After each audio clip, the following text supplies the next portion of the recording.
Hello! Hopefully you can all hear me. YouTube, always a bit dubious. Never trust it.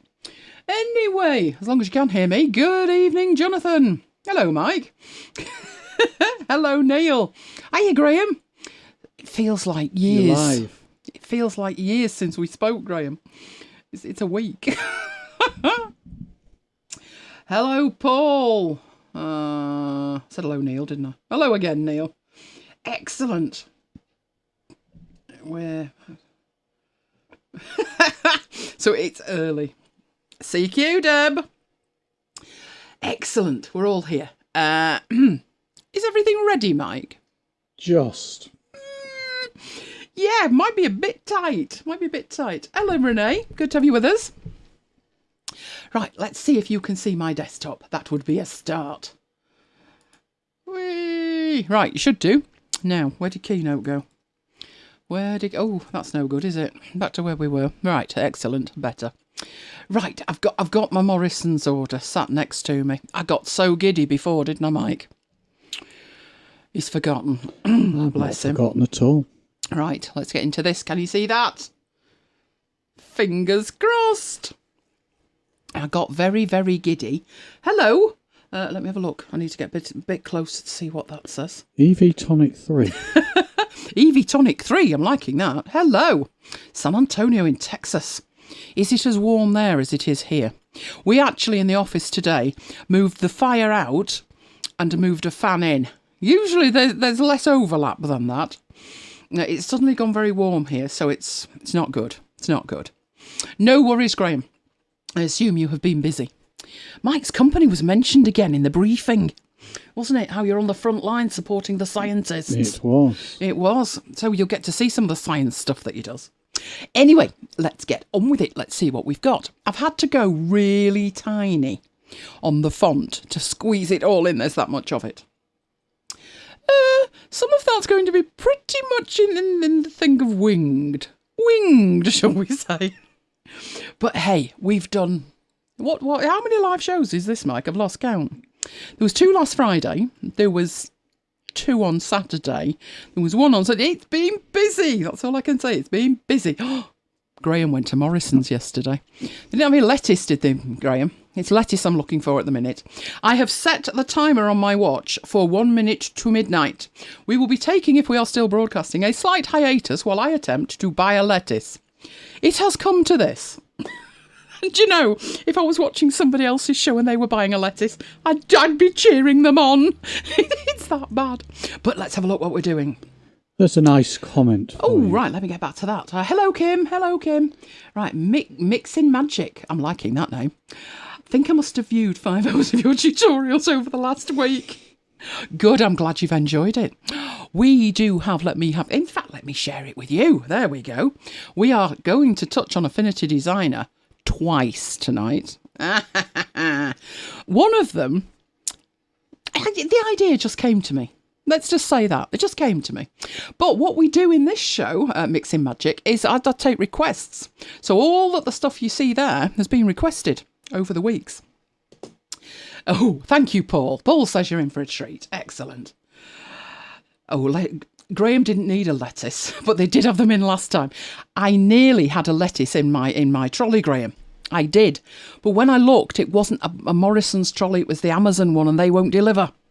So I'm down a lettuce at the moment, but I got far more excited. Right, Jonathan. Yes, more on that later, Jonathan. Right, before we go into it, make sure you are watching in HD. Now, YouTube, playing games with our minds at the moment. Oh, yes. It may not have the flash on it, but it may still be in HD. They're reserving the right to basically cut us off at the knees in case they need the bandwidth for something more important. I don't know what could be more important than me talking with the MacBites either, but hey-ho, that's what they think. If you see something and you enjoy it, do give us a like. It makes a big difference. Now, if you're new with us, you may not know that we do the Week at MacBites headquarters. But the Week at MacBites headquarters is a behind-the-scenes look at what we've been up to. Because we are the MacBites family. And we all need to know what we've all been up to, don't we? So last Saturday, it was fabulous. We had a MacBites, Marooned at MacBites headquarters, which is an audio show. And after that, we went into a live radio show on Brooklyn's 196, which is something totally different than MacBites. But we invited the MacBiters, and the ones who came along told us they had a fab time. We're working on tomorrow's show. Let's just say that at the moment. More on that later. But before we knew it, it was Sunday. Now, last week on the Friday night in After Hours, what did I do? Quick test for everybody. You'll probably remember this bit, even if you won't remember any of the good stuff that I did tech-wise. I placed an order live during the show last week. I stopped at a minute to midnight and you all cheered me on while I attempted to buy the Holy Grail. Toilet paper. It arrived! That was MacBites headquarters on the Sunday. That was the big order that we'd placed. The one where he said, be careful when you open the door, stuff's going to fall inside. He wasn't wrong. It did. But we have enough toilet paper for the next 3 months, I think, which is excellent. Somebody got over giddy when he saw his gluten-free stuff. That is gluten-free pancakes. I notice I've not seen one yet, Mike. Me neither. They're in the freezer. You put them in the freezer. They're going to have to be defrosted. I'm going to have one. It's as simple as that. While we were getting giddy over toilet rolls, seriously, other people, idiotic. Everybody else, let's just say, don't get me going. Everybody else. Yeah, everybody else. That is the canal towpath. And it's pretty busy, isn't it? Yes. What you're looking at there is a whole collection of lesser spotted COVIDiots on the canal towpath in Manchester. Literally, I have no words. But Sunday night, we were doing a live show. And while we were doing our live show, we were up against some stiff competition, weren't we, Mike? The Queen. Oh, the Queen was doing her live address. Well, we just decided, you know what? We'll let her on the show. Live at Queenie headquarters. Yeah, by royal appointment. And she's wearing the the stuff, I think. So when Jonathan said he liked the artwork for Marooned, and then mentioned the fact that people had taken the Queen's green outfit as, shall we say, Photoshop bait. Now, Mixing Magic saying he just purchased Affinity Photo and converting from Photoshop elements. Tuesday bought a couple of weeks ago, trying to learn as much as you can. You use Windows. They are almost identical. So the tiny bit of the interface that's different, nothing to worry about. The rest of it's identical. So, yes, Queenie went live on our show. She'd barely sat down, hadn't she? In fact, she didn't stand up. But when she'd finished, yeah, we then found out that the PM had been admitted into hospital. So, put a damper on the end of the show, that did. Naughty Boris. Now, by Monday, yeah, COVIDiots. I'm thinking that's going to be word of the year, Kim. Over here, we have a dictionary. I think it's the Oxford English. And in December, about the second week in December, they announce word of the year. Well, the COVIDiot gets my vote. So, yeah, absolutely. Now, if you remember, I placed an order for a cable. And, you know, Amazon have got this thing. Essential supplies only. Yeah, 5-week back order. But they surpassed themselves and it arrived. It arrived early. So we're actually using that right now. If you're on Marooned, you'll have heard the full sad, sorry tale of Mike's cable. Or should I say cables? He's a menace with cables. We've needed a new one because he's broken 4 so far this year. Neil's made an interesting point. Go on. You've defaced the Queen. You could be tried No. It was only her frock. It was only her frock. So, yes, we're testing that at the moment. We've not deployed it fully because, as you can see, it's a 20-metre cable. We've gone for yellow so I can see it on the black carpet. Long story. But what we will be doing with it is putting it around the room and getting it off the floor out of the way. Just so Mike can be mic'd up all the time. But we've tried that 3 times before and he's broken every cable. I don't know what he does with it either. Now, last week in the show, I said he was going to make some soup, and you all said, want to see it. There you go. Here it is. It's miso soup, totally fresh, all fresh ingredients. If you're wondering, it's chicken and my favourite poppy plates. Yes, I love it. It was beautiful. It was very, very nice. Highly recommend it. It's different every time. We tend to throw in what we've got. So we did. And We were then on to Marooned. Now, it was a simple question at the end of the show. We were literally signing off. If you've never heard of Marooned, it's a show we've been doing. We've been going for 26 days, every day at 7 o'clock UK time, and we just natter and chat, and we're keeping each other sane during lockdown. Well, it was a simple question from Kim. Is Boris doing all right? We all said, oh, yes, he's fine. You know, he's in hospital, blah, blah, blah. At which point, we found out he had literally just been moved into intensive care. Another dampener on the show. Boris, could you stop doing that? Anyway, today, better news on Boris. So good news all round. Which took us to Tuesday. Now, I asked Kim being the resident expert, what toothbrush I should get for our dog during lockdown while she's eating nothing but treats. Mind you, we do have copious amounts of dog food at the moment. Anyway, Kim told me, and I asked about toothpaste, and the toothpaste arrived. Yes, it warranted an unboxing worthy of an iPhone. Seriously, that was the point at 10 minutes in, two of us. It was wrapped in bubble wrap, which was then wrapped in sellotape, which was then wrapped in plastic, which was then wrapped in more sellotape, which was then wrapped in an envelope, which was then wrapped in branded tape.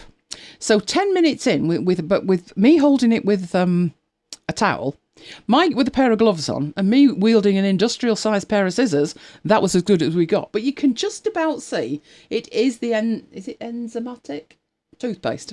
We have since managed to get it a little bit further out. Fabulous. We had less trouble, surprisingly enough, or not, with the next box. Oh yes, look at his little face. And as you can see, that is a box of 10 white Toblerones, 360 grams each. Of which there's only 7 left. But you have enjoyed them, and that was earlier in the week. Let's just say it's like a comfort blanket for him. This was him working in the week. Spot the Toblerone. I don't think you're going to miss it, but there it is. You actually had some work stuff on your iMac there. I know that's your internal system. Anyway, we get on to Wednesday. I was quite alarmed when I saw this. Parcel was handed to resident. I can assure you it was not. It was not. Hi, Paul. But what I did find was a couple of people who were out. We've not been out at all. But a couple of people were out, and they were walking through the centre of our town. And you know how much sunsets remind me of my granddad. They'd taken this photo and said, I've never seen it so quiet. So it was just as the sun went down on whatever day that was. That on the right-hand side with the clock tower, that's our town hall. You may remember you have seen photos of that before. Here's a close-up. When we did the wreath laying, that's where it was. And now, absolutely deserted. Which is good news. Good news. So that took us to Thursday. More COVIDiots. Yes. This one was news. All those red dots. 660 parties broken up by the police in the last week. As I posted that on Facebook and said I clearly live in Stupid Town. On the upside, if you look at that map there, you can see the individual areas that make up the Greater Manchester Police area. We're down there in Trafford. You'll see there, have a look behind it, Trafford. Less than in the city of Manchester. So my only consolation is Trafford was one of the areas with the marginally less stupidity on show. City of Manchester's the worst, and I've left Johnny I in charge there. Now, Johnny did provide a high-res version of that was even better, because this one had broken up the infractions into different stupidities. So there was group gatherings for sport that were actually red. Very few of those here. House parties, quite a few of those, green. I'm not sure what other is, but there's also other ASB public disorder related to. Interesting. Hello, Greg. And then street parties. I mean, seriously? And there were 2 street parties in Trafford. I'm concerned. I am. We live, for reference, in that bit there, clearly with the sensible people. Nothing doing there. I was a bit concerned about your mother, though, Mike. She's sort of on the cusp there. So I'm thinking that was a park gathering, but probably not with your mother. So Jonathan, whereabouts are you? And what were you up to? Jonathan's sort of somewhere around there. But huge area. But Jonathan, I'm leaving you in charge. It's shocking, isn't it? Honestly. Now, it was obviously heading up to a bank holiday weekend. Somebody thought their luck was in, and the co-worker kept a beady eye on me, ready for the long weekend. Other good news, because we are just south of Manchester, they have almost finished the NHS Nightingale Northwest, which is at the Manchester Central Conference Centre, and that is leading to it. That's the Bridgewater Hall on the right. I think it's the back. Is that the back of the Bridgewater? Front of the Bridgewater? It's near the Bridgewater anyway. So obviously it says thank you NHS, and if you're wondering about the B is a symbol of Manchester, and it's become incredibly popular. You'll see it everywhere in Manchester since the bombing in 2018. No, 17. Was it 17? 17, I think, 2017. It was the arena bomb. So everywhere you look, you will see the Manchester Bee. So they've put it on the street there. Yeah, do have words with them, Jonathan. It was 2017. That's yes, scary. I thought it was. Because I remember it was the second anniversary last year, and I know it's May, so we're not there yet for the third anniversary. I don't know whether we'll have time for that with all of this. But we'll always stop and remember. Yes, Lola. Oh, Lola. I totally agree they should leave that on the road. We should have more of that. Like the clapping every Thursday. I could quite happily do that every Thursday.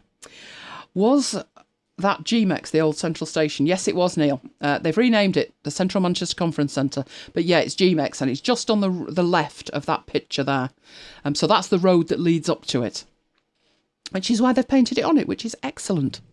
Right, which then took us to Friday. Now, if you were with us before in our other show, Marooned at MacBites headquarters, you will know that we had exciting news from Rachel, our lovely daughter, who is frontline. She is a nurse. She had exciting news that her scrubs had arrived, which horrified some of the listeners, that she had to buy her own scrubs and wash her own scrubs. But yes, that's what goes on. And she didn't have any scrubs. She'd gone through every pair she had, but they'd turned up. So you all sent your best wishes. Mike passed that along, and we got a message back from Rachel to say thank you for your support. It's much appreciated. There you go. See, messages passed along and messages passed back. Now, while we take a slight hiatus. Yes.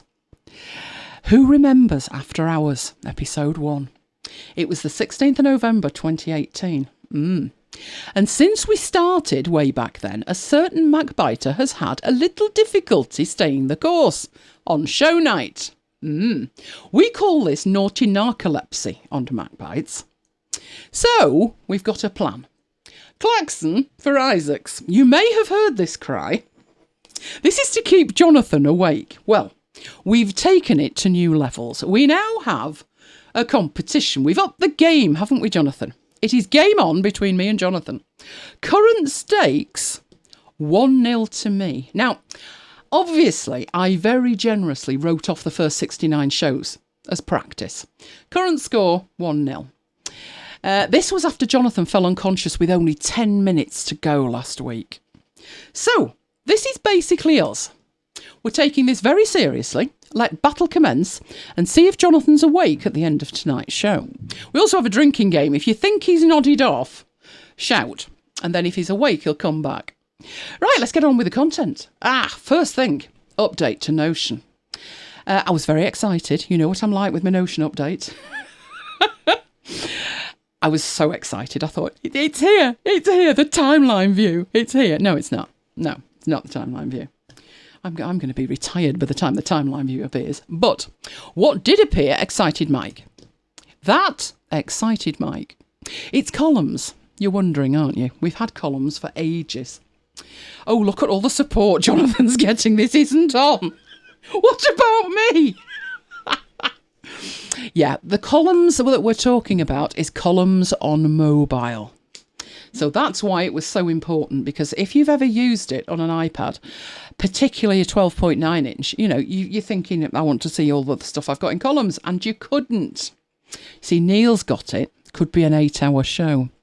because I could be the Energizer Bunny and just keep going until Jonathan's asleep. I will expect somebody to sing lullabies to Jonathan later, so if you could just get round to that, guys, awesome. So that was really the centrepiece of the update. You now have columns on mobile. Timeline view, not there yet. We're not there yet. But instead of getting all upset about it, no, I thought we'd have a look at what else is new this week, which is Zenkit To Do. Who's heard of Zenkit? Zenkit itself has been around for a long time. We actually moved to it several times. We were using Trello, and then we moved to Asana, then we went back to Trello, and then we went to Zenkit. So Zenkit used to be a Kanban system. You could use it as a Kanban. Oh, thank you, Greg. We love you. Yay! Love you guys too. So it was more of a Kanban, but you could have lists with it. We used it to sort the show out, the original podcast show, probably for quite a few shows. We were at the point that we thought, it's perfect. We've done the Trello thing, we've done the Asana thing, we went back to Trello, now we're in Zenkit, and it's perfect. I just had one query about pricing. So I put the query in about the pricing, never heard back. So I'm left thinking, do I want to give money to a company that aren't even answering questions about pricing? I'm trying to give you money. But what they've done is it's a complete separate thing entirely. Whereas you used to go to zenkit.com and there was your Kanban board, that is now known as Zenkit Base. So you go to base.zenkit.com to get that. This new bit, Zenkit To Do, is a totally separate system. It can, however, integrate if you want it to. But let's have a look at it. That's it. Does it kind of remind you of anything? Because my first reaction was, seen that somewhere before. Wunderlist. Who remembers Wunderlist? This one was incredibly popular. 2013, it was named App of the Year. Not only for Apple, but also Google Play. It also won other awards throughout 2014, 2015. It was fantastic. This is what that looked like. Now, that is an app rather than in a browser, but what you're looking at there is genuine data. We were in the process, that's from 2012, we're in the process of completely revamping all our websites. And if you think back 7 to 8 years, there wasn't much where you could collaborate without paying a fortune. And then the number of projects came into it. So that was how we did it. That data is still my data. You'll see some of the stuff still, well, it's not ticked off. I'm thinking it probably was done. But we used that for the entire project. Sadly, we talked about this a couple of weeks back. Wunderlist is actually going away on the 6th of May. So they've timed it fabulously, Zenkit have, because it was the 6th of April. So they're giving you 4 weeks to have a look at it before you would need to seriously think about moving. Now, the moving van, you see, that's Wunderlist, but it's going to Microsoft To Do because they were bought and it was converted first of all to Microsoft To Do. Slight variation here. Watch that hyphen. Oh, it disappeared. So that's the latest and greatest Microsoft To Do 2.0. And the idea is from Microsoft that they're one and the same and that you would literally just switch from Wunderlist into To Do and that's the end of it. What does To Do look like? It looks like that. So it's very, very similar. But there's still things that aren't there that are missing. So if we look at that and that, yeah. So they very much looked at Wunderlist and decided we'll just make that. By comparison to some of the other stuff that you may be thinking about, things that you may have used, like OmniFocus, Things, Todoist. This one lives in a browser at the moment. They are working on an app, so you can have it in an app on your phone and in an app on your desktop. But in terms of the actual functionality that it has, in terms of due dates, the perennial one that people ask for, the perennial one, recurring tasks, they are already there. And there is a free plan. So I thought we'd have a look at it. The stage it's at right now. If you were to try and use Wunderlist at the moment, which is a fantastic piece of kit. So what I did was I installed it the other day because I thought, I know it's going away, 6th of May, but let me just see what data I've got in it so I can take some screenshots for you guys. And I got greeted with that, which was waving goodbye to it. But because Microsoft actually own it, they're telling you to switch to Microsoft To Do, which is completely free. But ultimately, at this stage, if Wunderlist is what you're using right now, or you like it, like Jonathan says he loved it, right, then you've got 3 options. Well, you've got 2 options because Wunderlist is going away. But you could go to Microsoft To Do, or you could go to Zenkit To Do. I would say of the 2 of them, Zenkit probably even now has more features. And you have the ability, if you want to go down that route, of hooking up Zenkit To Do with base.zenkit. And then all your to-dos will appear in Kanban boards and your to-do system. They're also saying, before we actually have a look at it, that this is only the beginning, that they are working, Zenkit as a company, are working on providing extra functionality, and they're doing it in components. So you can just pick and choose which bits you want and then pay for what you want if you go the paid for route. So that's the intro. Let's go out and actually have a look at it. I've got all sorts opening windows here, but let's head off and have a look at it over there. So now I thought I'd logged in, crying out loud. All right, this is what I'm seeing when I go to it, but I thought I had logged in. Right, so first of all, if you are not logged in, it's saying if you're missing Wunderlist, then you can try their simple to-do app, which is Zenkit To Do. But if you want the full Zenkit experience, then you can use Zenkit Base. Now, obviously, we want this simple one at the moment and have a look what that does. So let's get into there. Now, I did have a login. I'm sure I did. There we go. I didn't do anything. All I did was click the button and get that. I did not add anything or anything like that. So that's what you're going to see as soon as you get there. By comparison to something like OmniFocus, OmniFocus was fabulous when the iPad first came out. But now you have to pay for extra bits and pieces. So you need to pay for a web view and you need to subscribe for this. It's like, really? This one could actually work out better for you. Could even be cheaper. Right, so what have you got? Well, you have your inbox. As I say, obviously nothing there right now. You can search through your tasks. Now, the biggest thing's going to be if you are still using something else. If I click on there, you can see you've got your Wunderlist import and you can do your Asana import as well. So you could start to import stuff. Should you import stuff? Well, in terms of what you get for free, it's pretty decent. But I would say when you're thinking about importing, do you really need to import it? Could you not just recreate it? Only because you don't want stuff in there that's going to be taking up slots that you may never get round to. And I don't have, Asana, I do have things in Asana, but I think they're a little bit complicated to import. So I'm just going to start from scratch. But just have a look what else you've got. You've got your sorting over here. You have chat. So there's comments and you can mention your team members. Then there's reminders that you've got. So your notifications, you can see them all. And then there's your account settings up there.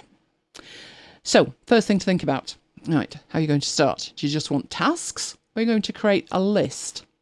Now you saw for mine, we had various separate lists for different things. So we might have one, I can imagine a new list. See, it says shopping list. Oh, yes. Because now we both have to be involved. So let's make a shopping list and just create that. That will add a list to the left-hand side. So you now see we've got shopping list on the left-hand side. And you start putting your tasks in there. Now, if it's a shopping list, obviously, it will be shopping items, wouldn't it? And we all know what I'm struggling with today. I want my lettuce. Give me my lettuce. So I've just put lettuce. But over here, you have more things that you can do with that. You can archive it, you can mark it as starred, duplicate it, move it to lists, or copy it to a list. So you've got other things that you could do with it. But let's open it up. When you click on it, rather than the three dots menu, you can put due dates that it's due, or set a reminder for it. You can add notes, add attachments like a picture of the lettuce. Not even joking. Right? And you can have a discussion about the individual task. So I always find when people do demonstrations and they do shopping lists, like, who would do that? Now I'm getting it, because we need to work on it together. But lettuce as a task, in inverted commas, doesn't actually make that much sense, does it? But at its heart, it's just lists, so it doesn't really matter what it's lists of. For me, I'd probably create more of a project. So what projects could we work on, Mike? What needs doing? In this house, what doesn't? Fence. Oh, I'm not putting the fence panel in, no. I think we should do the office. The office and studio. Let's have a revamp. Right, so I'm going to create a list for that. And then within there, one thing I know we need to do is sort out the screen. So we've got a screen Deb to deal with. suggested toilet paper. Toilet paper, I do. Yep, there we go. You're quite right. I'm going to go back to there and add. It says a task, but it's an item, isn't it? There we go. My toilet paper is on there. When I think of using that as a shopping list, you know, there's things missing. There are better apps for that, because where's the number that I'm putting in? You know, like, we could only have 3 of anything over here. But if I click on it and I get the detail, I'd have to add it in as a note maybe. So it's not actually perfect for that. But yeah, I've added the toilet paper. So in here, I had one that I was going to add, which was the screen. Now, the screen is the screen we use behind us when we're video conferencing.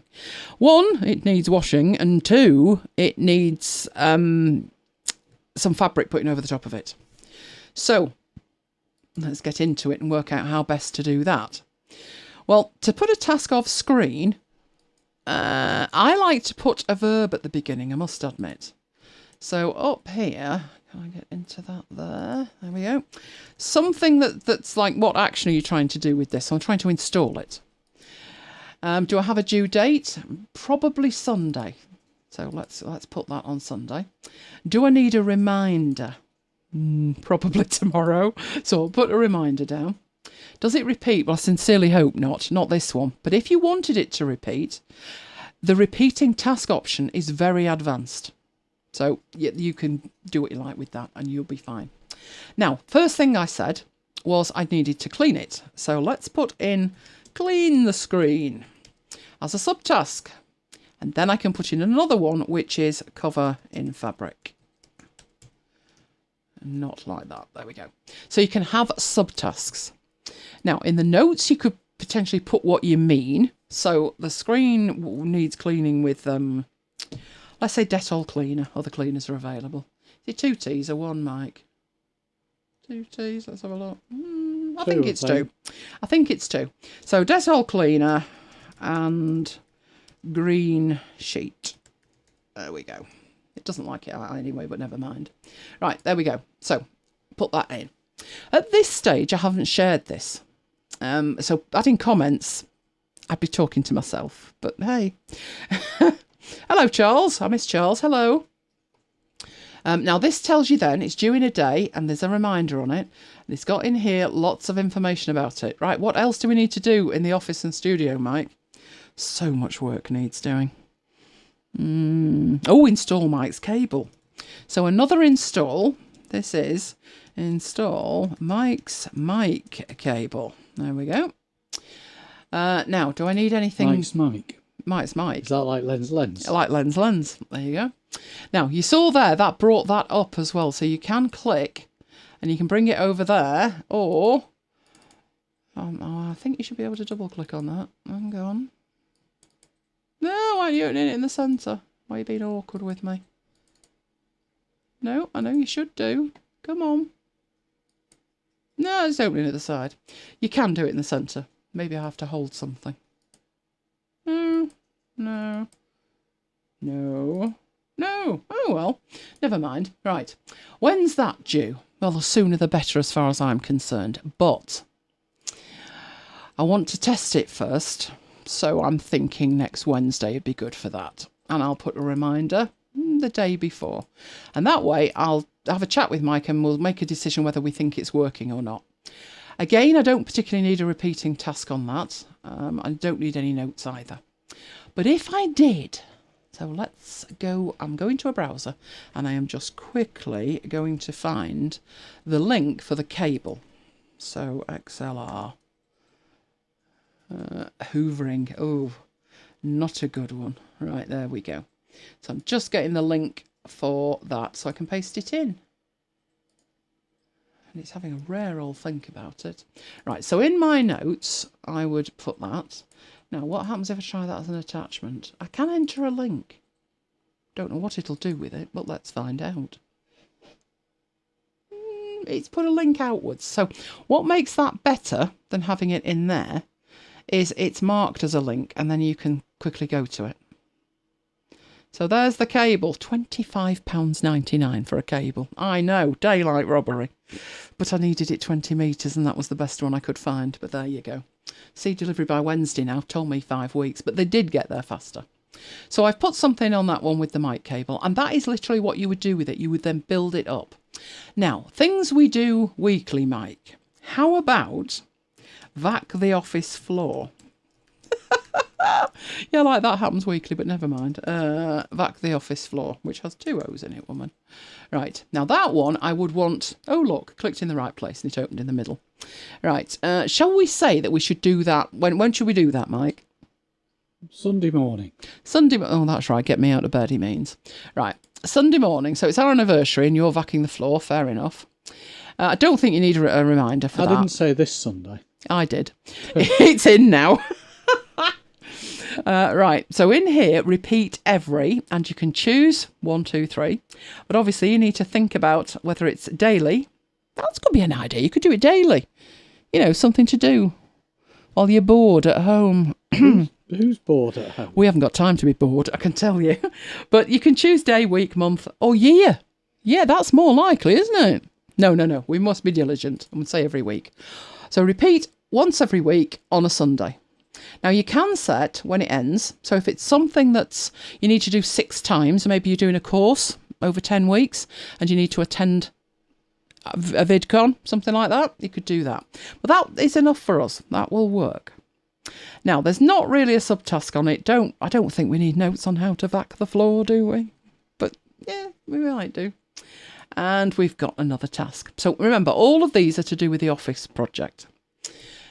Now, the wonderful thing with this is, once you start doing it, so let's say in there, that's due in 4 days, isn't it? What should we do with that? Well, let's say, where was the one? Is it this one? This one, right. So let's say I've cleaned the screen. Then I can mark that as I've done half of it, because there's 2 tasks in it.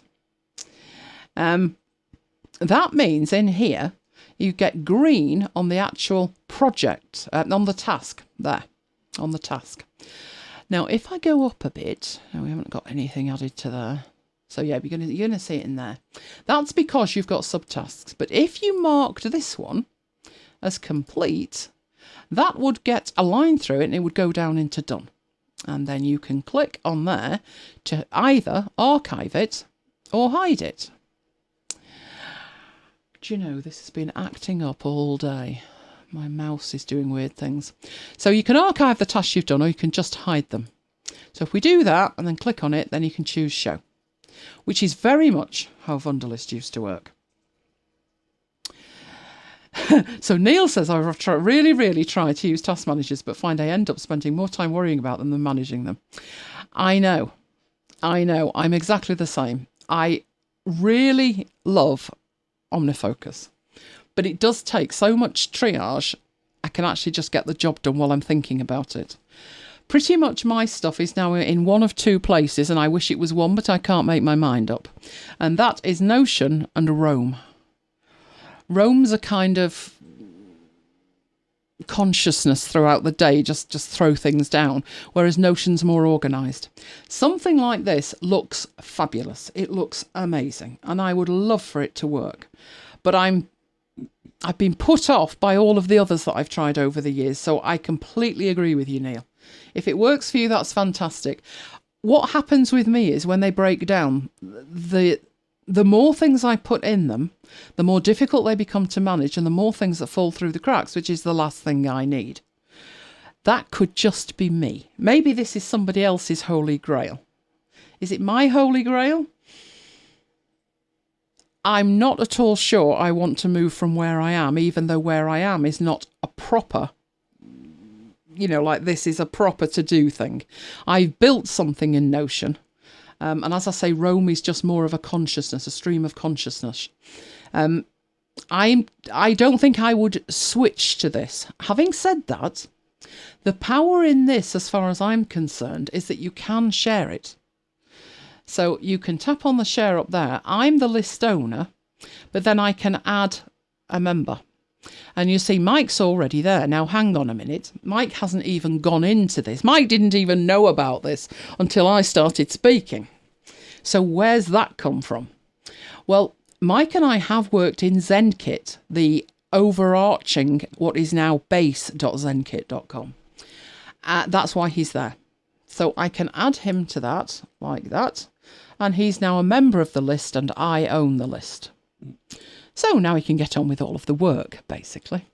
However, what did I do? Oh, the mic cable. Yes, so that wasn't actually done. So we'll stick that back there. And now Mike can see all of those tasks. It can do a lot more than that in terms of nuances. What I'm looking for here. You can. I'm trying to think about the way Wunderlist worked about that. You can mark something as important. And as soon as I did that, you'll notice that a special list appeared over here, which is the starred list.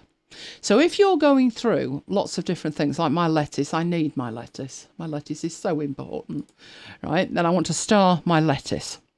Then in my starred, I've got there the project name at the top, followed by the actual line item, the list item in there.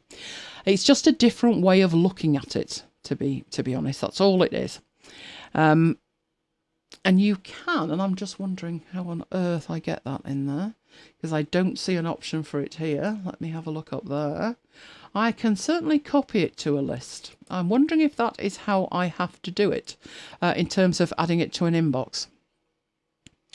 So it says it's copied it, but now it looks to me like potentially I've got two. I don't think I have. I think if I actually think, oh yes, my inbox, I need to deal with that, then I can go in and put a tick in it. And if I go into my starred, no, it doesn't. Now that to me is strange. I think that should be ticked off. But that's just me. Clearly they don't. But what you have over here is your inbox, your starred items. If you've put due dates on it, then you'll see when these items are due, and you can see up to a week in hand. And then you've got your search. So if you wanted to search for your lettuce, there we go. There's your lettuce tasks. You can search everywhere, or you can just search the archive if you want to search for things that you have already done and archived off. It is very powerful. It is. I think more of the power will come from the fact of what's in here can also be in the base of Zenkit. Now, what does the base of Zenkit look like? Well, that's moved, but if we put base.zenkit.com, we should be able to see what's fast to become an archive. There we go. So that is the original thing of Zenkit. So in here, you see MacBites admin, and there should be MacBites somewhere. It'll be this one, right? This was how we used to run MacBites, in a Kanban. That's all the shows for the MacBites 10, I think. Can we close this up? Get that out of the way. Let's get rid of it. That was how we used to run the show. So there's lots of columns going across, and if I can scroll down, you can see there's lots of stuff in each column as well. Now that's a Kanban.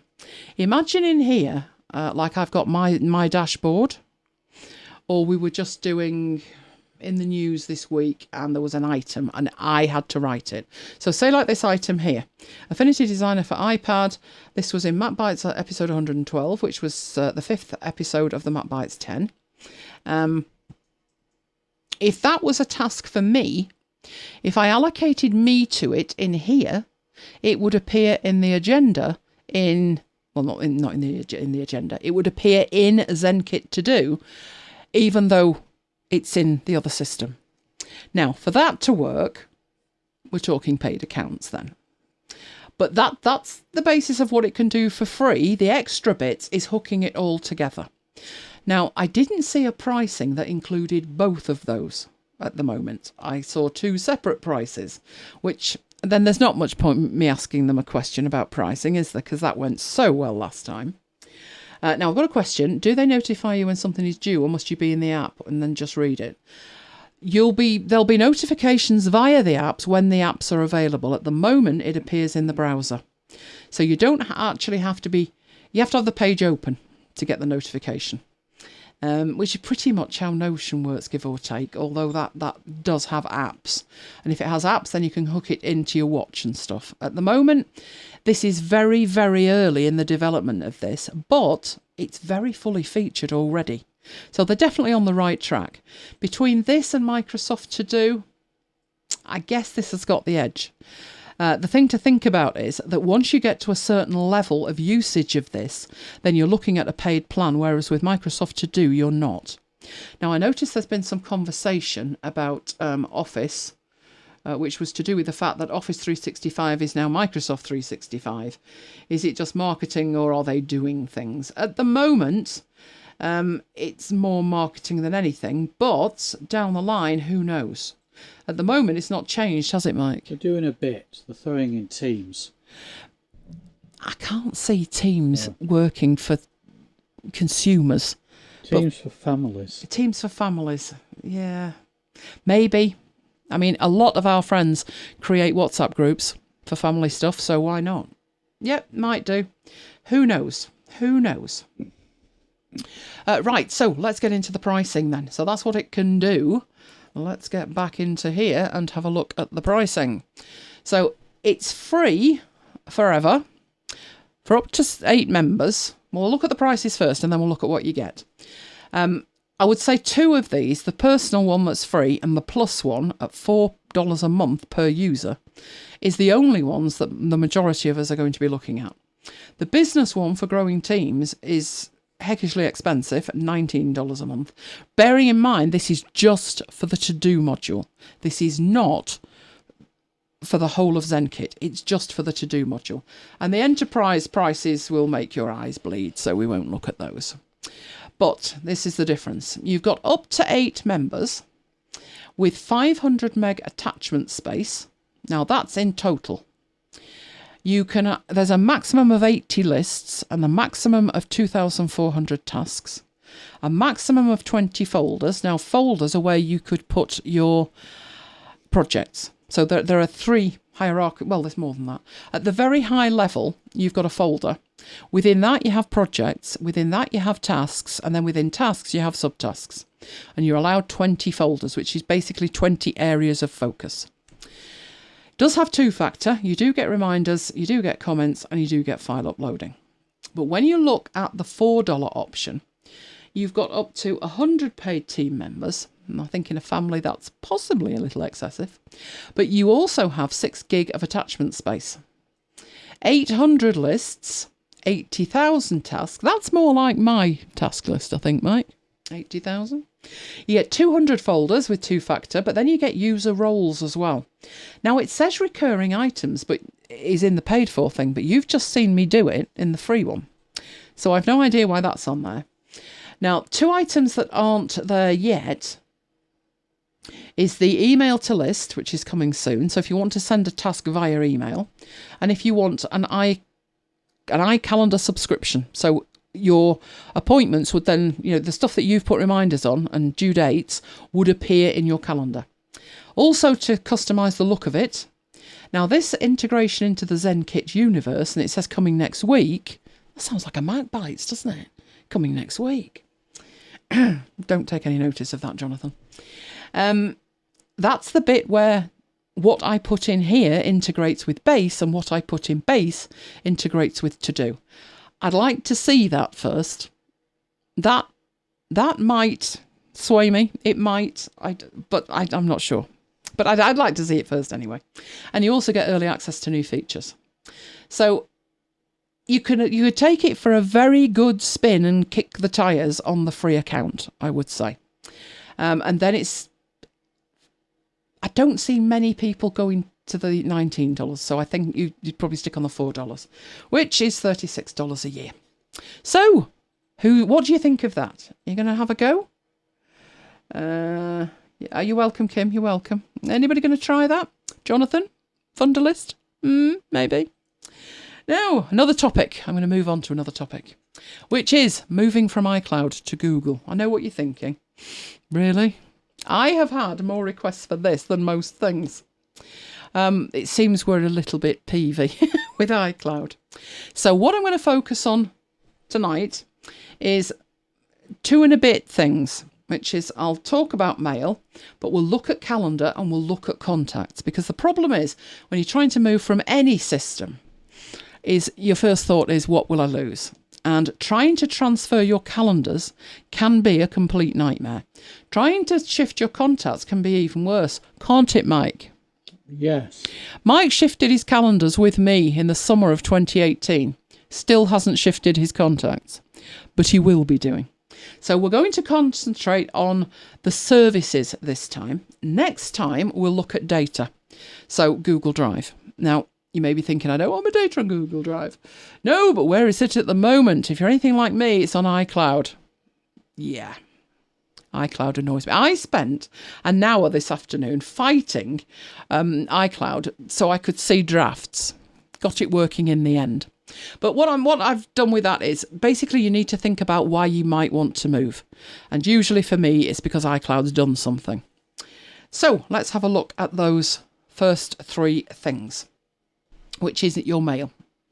Now, mail, if you've got an iCloud account and your email is at iCloud, Charles says, who am I going to sell my soul to? Yeah, that's pretty much it. That's pretty much it. Your mail, you're either going to have to forward on or bite the bullet and get a new email address. So there isn't much more to say about the mail. Those are your 2 choices. But the important things to think about are things like your calendar. So I'm going into a calendar here, and you can see I've got some appointments. Now, many, many times I have moved calendars. And there are various ways in which you can move calendars too. Most of them fraught with anxiety. Now, the last time Mike and I did it, we had our iCloud calendars in various guises, MobileMe, .Mac, iCloud, you name it, for years. So I was looking at moving 18, 16, 12 years worth of data. I don't delete stuff in my calendar.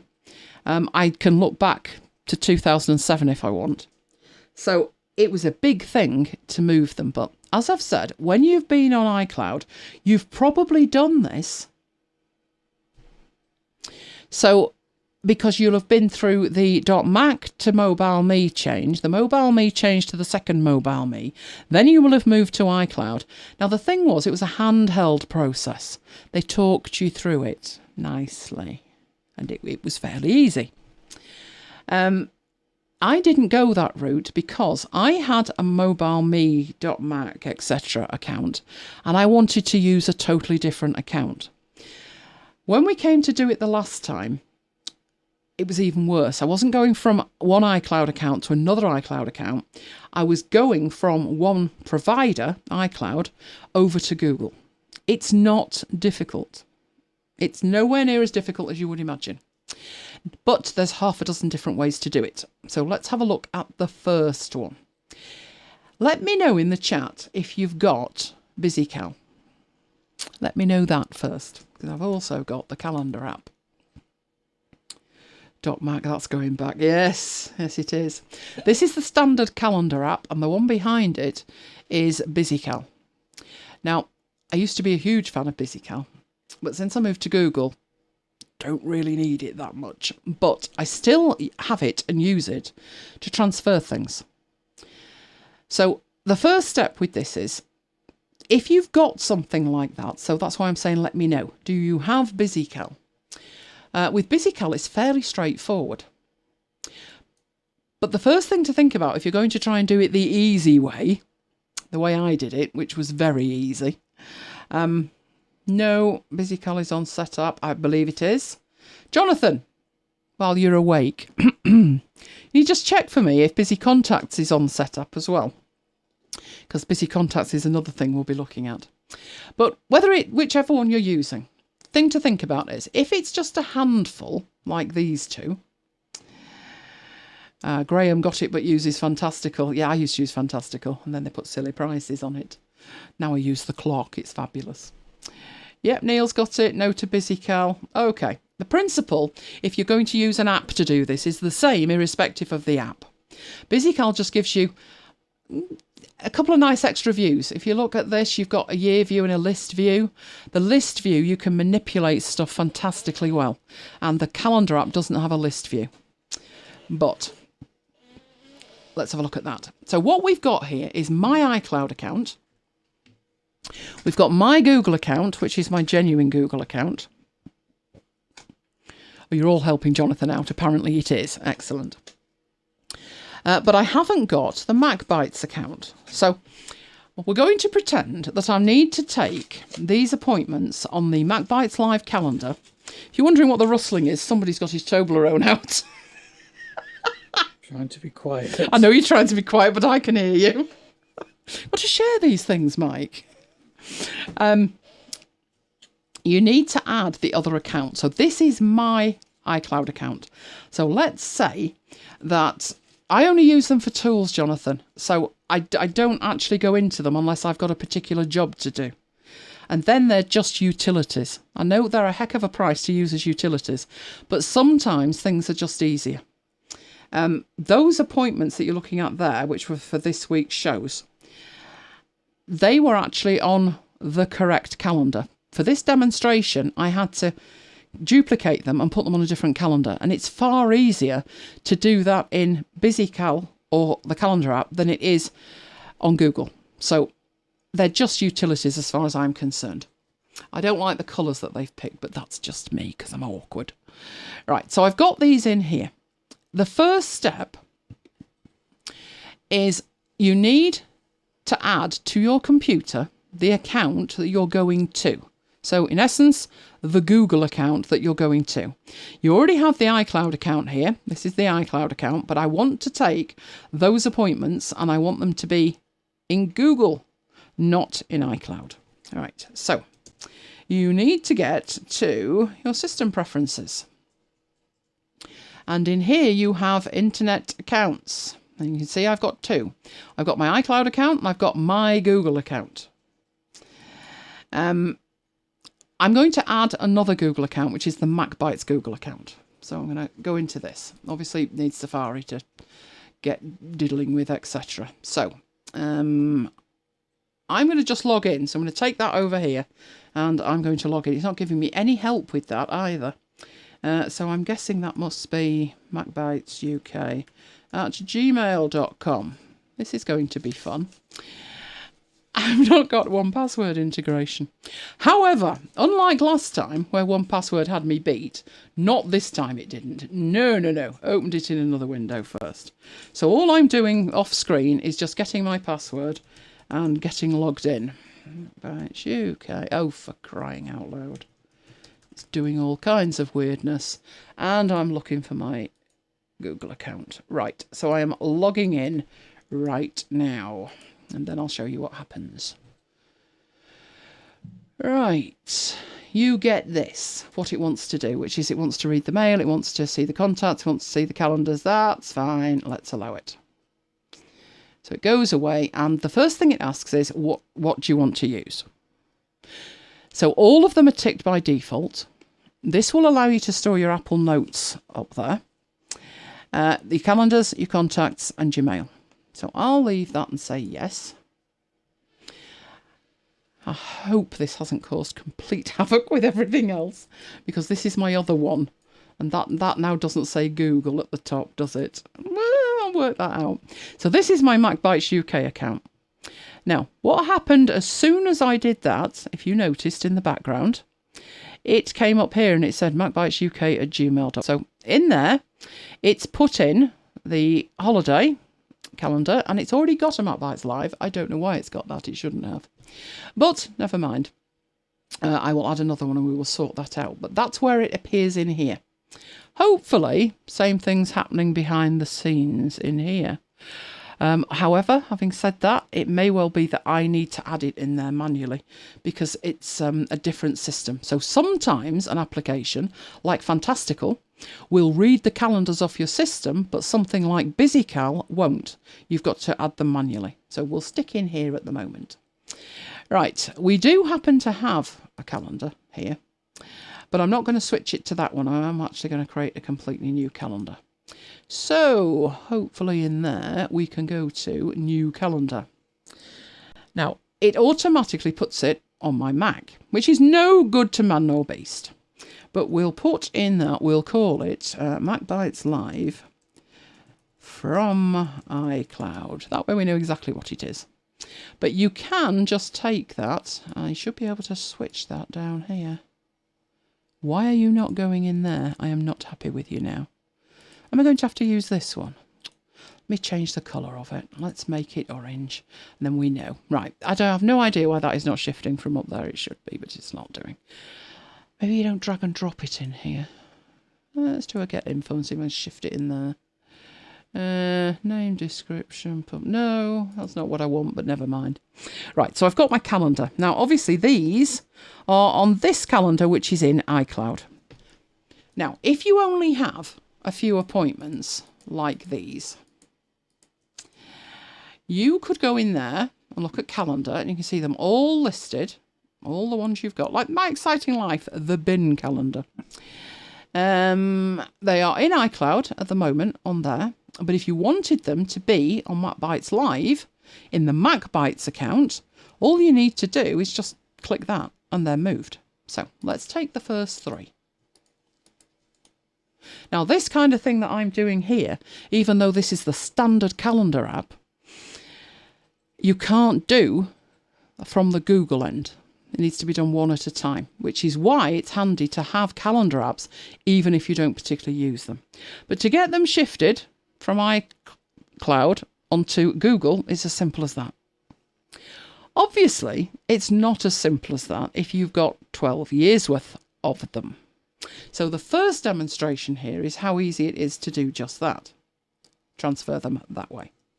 But let's take it back and say, right, but I've got 12 years of them and I don't want to have to go through and do that.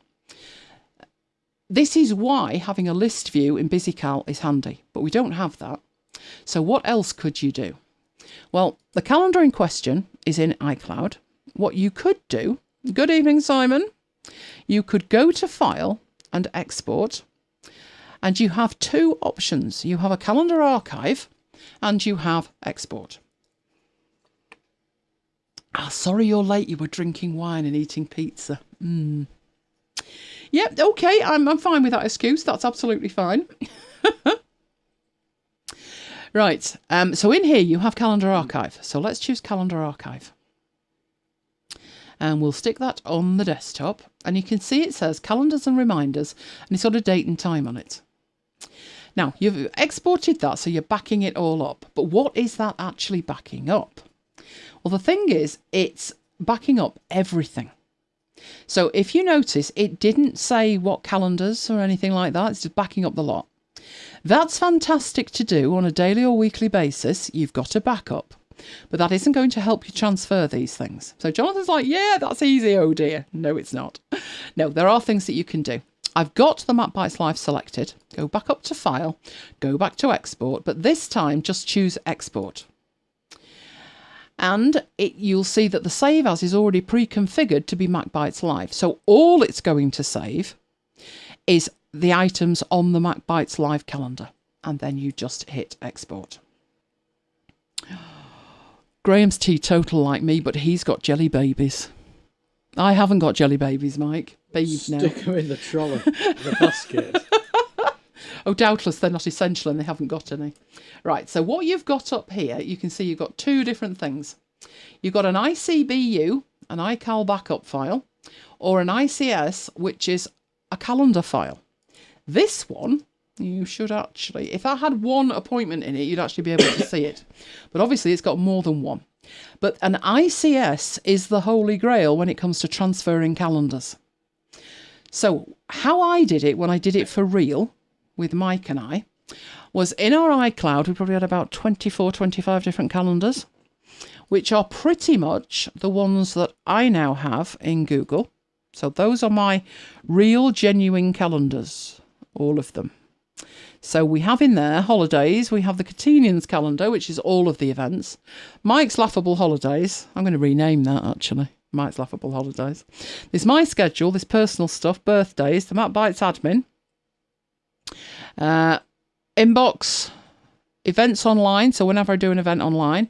This is where I track things like VAT and stuff. There's a work calendar, shared, Mike's work calendar, the holy grail, the bin collection calendar, not as simple as you would think. The bin collection calendar is actually a really interesting one because if it wasn't on Google, it wouldn't work. iCal couldn't handle it in terms of the colouring, which I'll show you. Then Mike's availability, MacBites, football, that's ended well, and Brooklyn. So they are all my real calendars. And how they got from iCloud up to Google is the process that I'll show you. Simon's got a Morrison's order for Sunday. Oh, well done, Simon. Oh, congratulations. We can talk about shopping orders because that has become a technology all of its own. Right, let me answer some of these.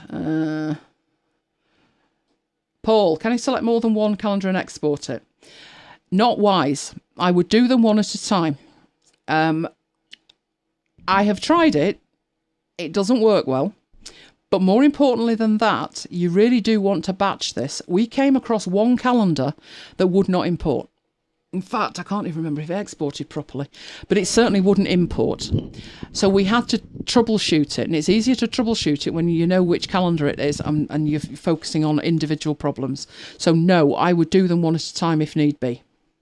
How many calendars are we talking? Do we have more than 25 like us? Right, so you've got this ICS file over here. Right, if you double click the ICS file, the default calendar app, which in my case, it's actually Open Calendar, right, it says adding a new event, and then it asks you for a calendar. But the thing is, it has got all the calendars in. I would like that to go onto the MacBites one, MacBites Live. So I choose that as the receiving calendar. And then click OK. It imports the data about it, and there they are. So the orange ones are now in Google, and the blue ones are the iCloud ones. It's handy to do it that way because you can see that they've come through correctly. But then, obviously, you've got to think about how am I going to get these blue ones out of the way? And you can do that, but not for 12 years worth.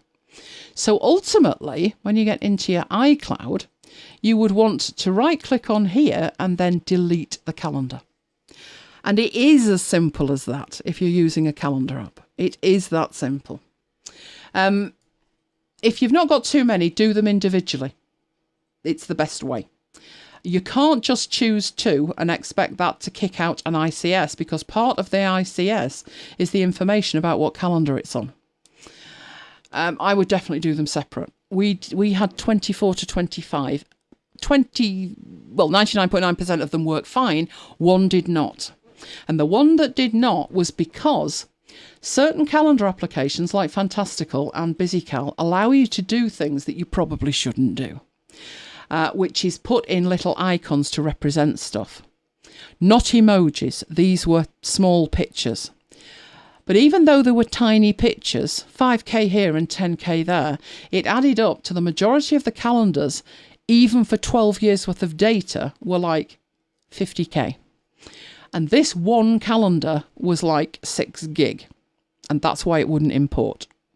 So what I started doing after that, as you can see down here, is I've used emojis after that. So we just have little diamonds after the shows. Emojis are fine, but don't put graphics in. Even if the calendar application allows you to, you're setting yourself up for problems down the line if you do that. So it really is as simple as that. And then you would delete the iCloud one like that. And they're now on Google. Calendars aren't that tricky. I would say plan it, and plan it carefully. Make sure you have a backup in triplicate of everything before you start. But as you can see, you're adding them to your Google account before you're actually deleting them from your iCloud account. In fact, if I unhooked my iCloud account from the calendar apps, I wouldn't need to even delete them. I could just leave them there. Not that that's doing me any good, but I could. So that bit's fairly straightforward. There is another way to do it, which doesn't use the calendar app or any other kind of app. And that is if you go into, so let me just find, where did that browser go? There's my browser. I'll have to go into the back end of my calendar in here. Let's go to calendar.google, go into my settings, which are not up there, they're in there. Settings. You can see my calendar's very busy. Right, in the back end of your Google account, the one that you are trying to import things into, you do have the ability to add a calendar via subscription, create a new calendar, browse calendars of interest, or put a URL in. You also have the option to import one.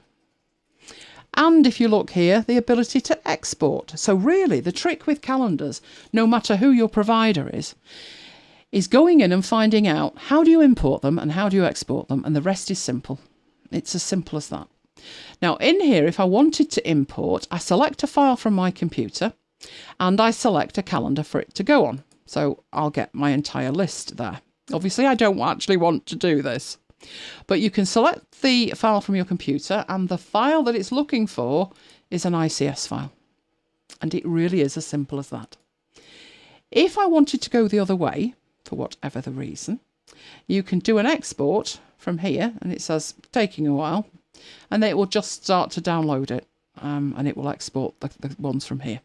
So 2 ways to do it. It's really straightforward with calendars. I've never understood people who are hyperventilating with the calendar part. Contacts, totally different business. But calendars are fine. So just learn the import and the export, and you're done. Import into, export from.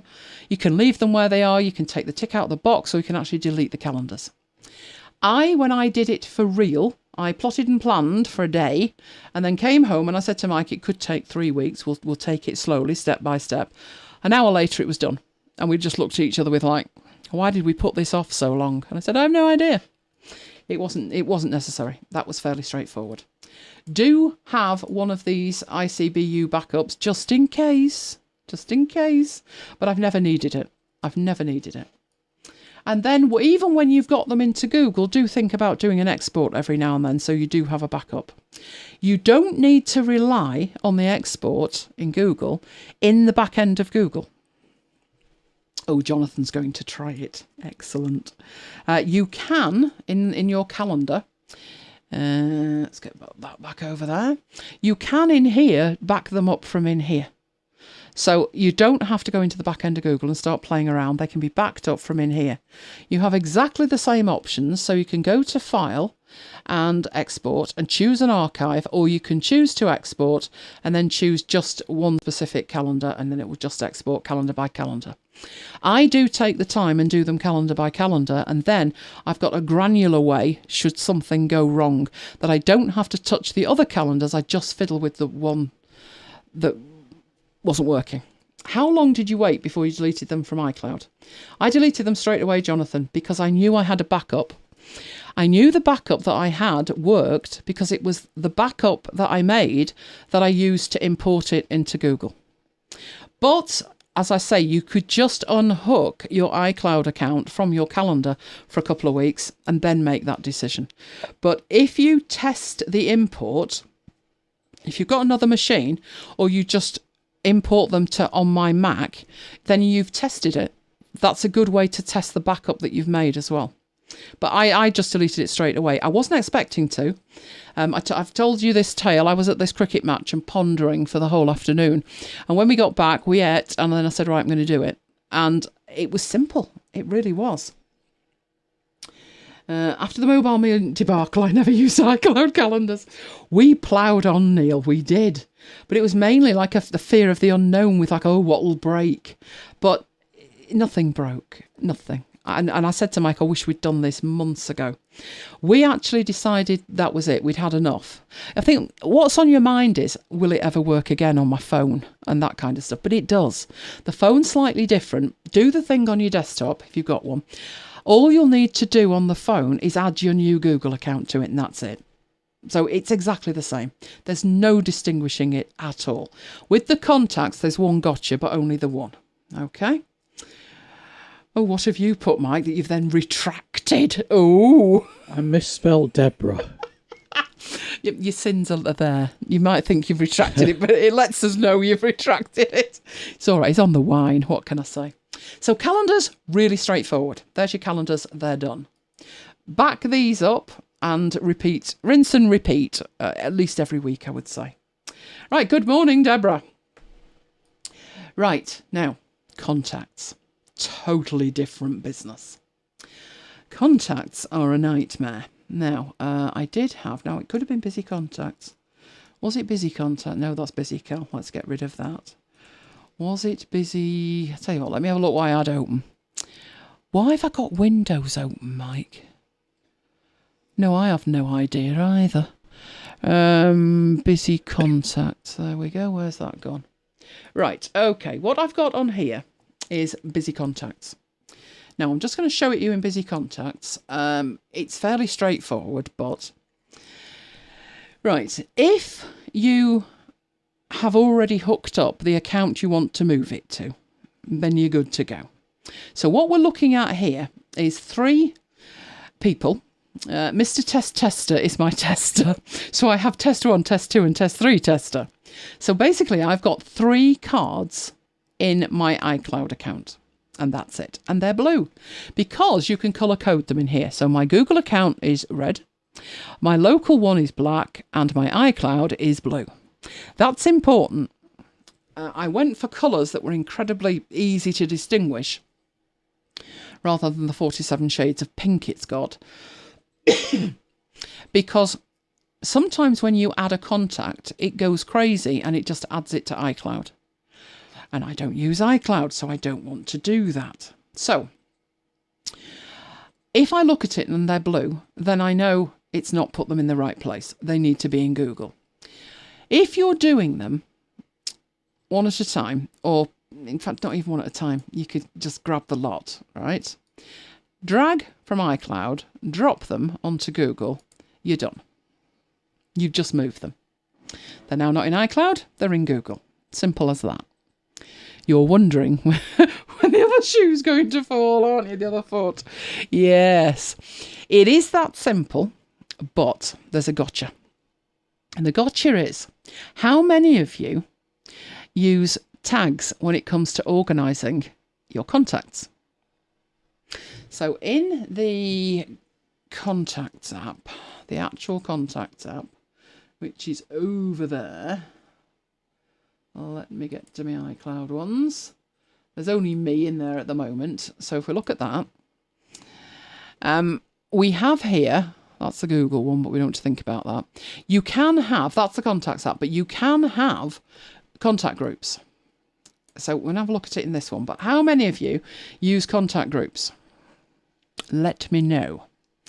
I found them incredibly useful. What I used them for was, let's grab these 3 people. And let's get them back into iCloud, which is also incredibly simple. Come on, back you go. So now they're blue. That's why the colours are fantastic. No one's admitting to using contact groups. I found them useful to create groups, as you can see down there, NWIT, NWAG, Governorship, Eucharistic Rota. Right, Jonathan says, my contacts are a mess right now. I have around 1,000 names of lecturers and teachers from over 10 years ago. They need a good sort out. Well, Graham's organised if you're not, Jonathan. Right. I use them for things that made sense to me. So if I want to send Christmas cards, then I want to have a Christmas card list. But I've also got a church one. That actually came in really handy. I must have those figures on there are not right. I don't know why they're not right, but they're not right. On my church list, there must be over 100. And I just, every time somebody was on a rota and I didn't have their contact details, I added their contact details to my address book. Simple as. About 2 years ago, I had the parish secretary, well, no, actually, it wasn't the parish secretary, was it? I got this message and it said, I'm in some weird country and I've had an accident and I need money. And it was signed the priest. Now, the thing was, he was actually on holiday and nobody knew where he was. So it could have been genuine. But I looked at it and I thought, that's a scam. And I put my phone back down. This was about 7 o'clock in the morning. And then I thought, oh, for crying out loud. And I thought, what's going to happen here is everybody is going to think he really does need money.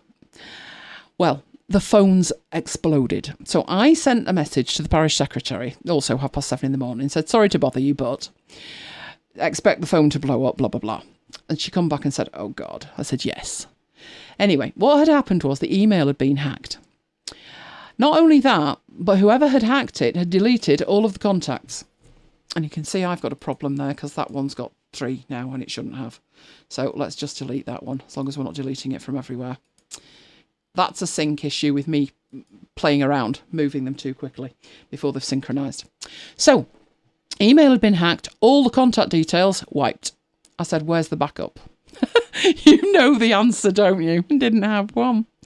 So I said, right, okay. I said, so we're going to have to make it out of thin air? And she said, oh, God. And she was really worried. But I could come in here and I could go to my church contacts, 120 odd of them, and just send a mail out and say, please ignore that, blah, blah, blah. So if I hadn't have had a group to do that with, I'd have to have gone through, and I think I've got about 800 contacts as well, Jonathan. So I'd have had to have gone through the lot to try and isolate the ones that were the church ones, and there would be no other way to do that. So ever since I got a Mac, I've used groups, and they work brilliantly. Now, I've got a question here from Deb. So you putting the contacts into the calendar into Google. Google has a calendar and it has contacts. And I'm going to put the contacts in the Google contact system. But here's the trick before you do. You could take them straight over to Google. But if you have used the groups feature, you are without a paddle.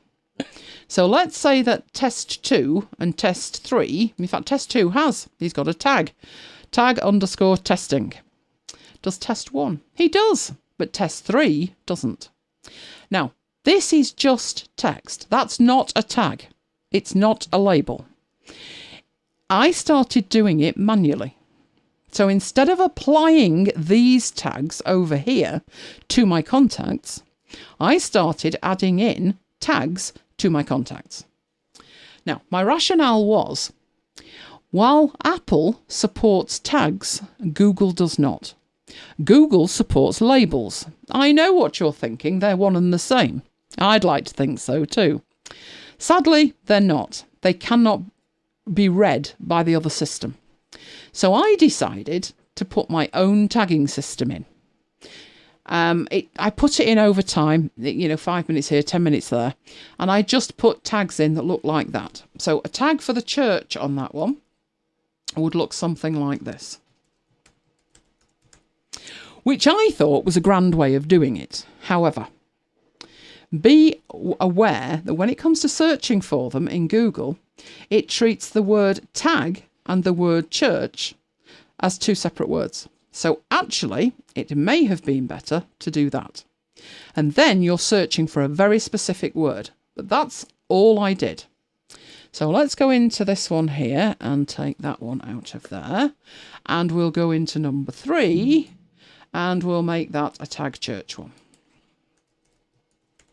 Simple as that. Now, that alone would enable you to search and be returned everything that's manually tagged church, everything that's manually tagged something else. But the reason that I bothered was I could see down the line I'd want to move my contacts to Google, and I would want my groups to go with me. And the fact is, your groups are not going to go with you. It's as simple as that. Forget it. But if you've put in manual tags like I have, they'll go with it, and you can use those at the other end to make groups. Or actually, Google calls them labels. So doing it manually, when you're going through and doing your tidying up, Jonathan, think about, is it lecturers? So do you want to put like a tag of education or a tag of where they came from? Whatever kind of labels you would like to have applied in Google, do them manually before you move. They don't have to be the precise words. So you don't really want to put in there lecturers or lecturer, because that could also be a job title. What you want to put in as a tag is something unique to the tag. So if I was doing this again, I would do that. I wouldn't put the underscore in. I would just put tag and then the word, whatever that might be. That's the biggest gotcha. The rest of it's easy. But if you've got these tags that you can see down there, your groups in your contacts app on the Mac, and you expect those to appear in Google, they won't. So do some triage before you come to move it. And then it's relatively straightforward. As you've seen, we've got these three, and you would just drag them into Google. And they have now been moved. Simple as that. But that's doing it with an app. If you didn't want to do it with an app, then you're going to have to start thinking about how to extract cards or backups or things. Now, Mike had an idea with that, didn't you, Mike? Did I? What was your grand plan? You were going to do an export. Mike thought this was a great idea, that he would go in and he would go into his export and he would export an address book. Basically, everything. So let's just do that. That one's going to be a Google one, but it doesn't matter. It doesn't make a jot of difference. Could be the iCloud one. It's going to export the cards to the desktop. Let's do it with that one. File and export address book. And we'll stick that on there. Now, at that stage, you've got a backup. There we go, on your desktop. Now, these have backed up with a VCF, which may or may not work. But this one is Busy Contacts. If you were to try doing this from the Contacts app, the file that you would get is what, Mike? An ABBU? U file. Describe it in one word, Mike. Address book backup. That's two. One word, begins Useless. with U. Useless. Exactly. Right, because the file that it had created, which was, I've moved somewhere, but basically it would have looked like that. It would have been, if I'd done it from there, an ABBU. You can see the ABBU actually gets a contacts icon. That's a backup of your contacts. Why is it useless? Because the only place you can restore it is on your Mac. It can't be read in by anything else. So Mike, undeterred by this, I'll go and convert it, he said. So he goes off and he Googles it and he comes back and he says you can convert that to a CSV and import it. I said, right, where you go then. Can't do that anymore. So this article was out of date. You cannot convert that to a format that Google is going to like. Your other option is to export all the V cards, your virtual card files, and do it that way. But maybe you can see now, if you do have access to something like Busy Contacts, like this, via Setup, or maybe you've bought it, how much easier it is.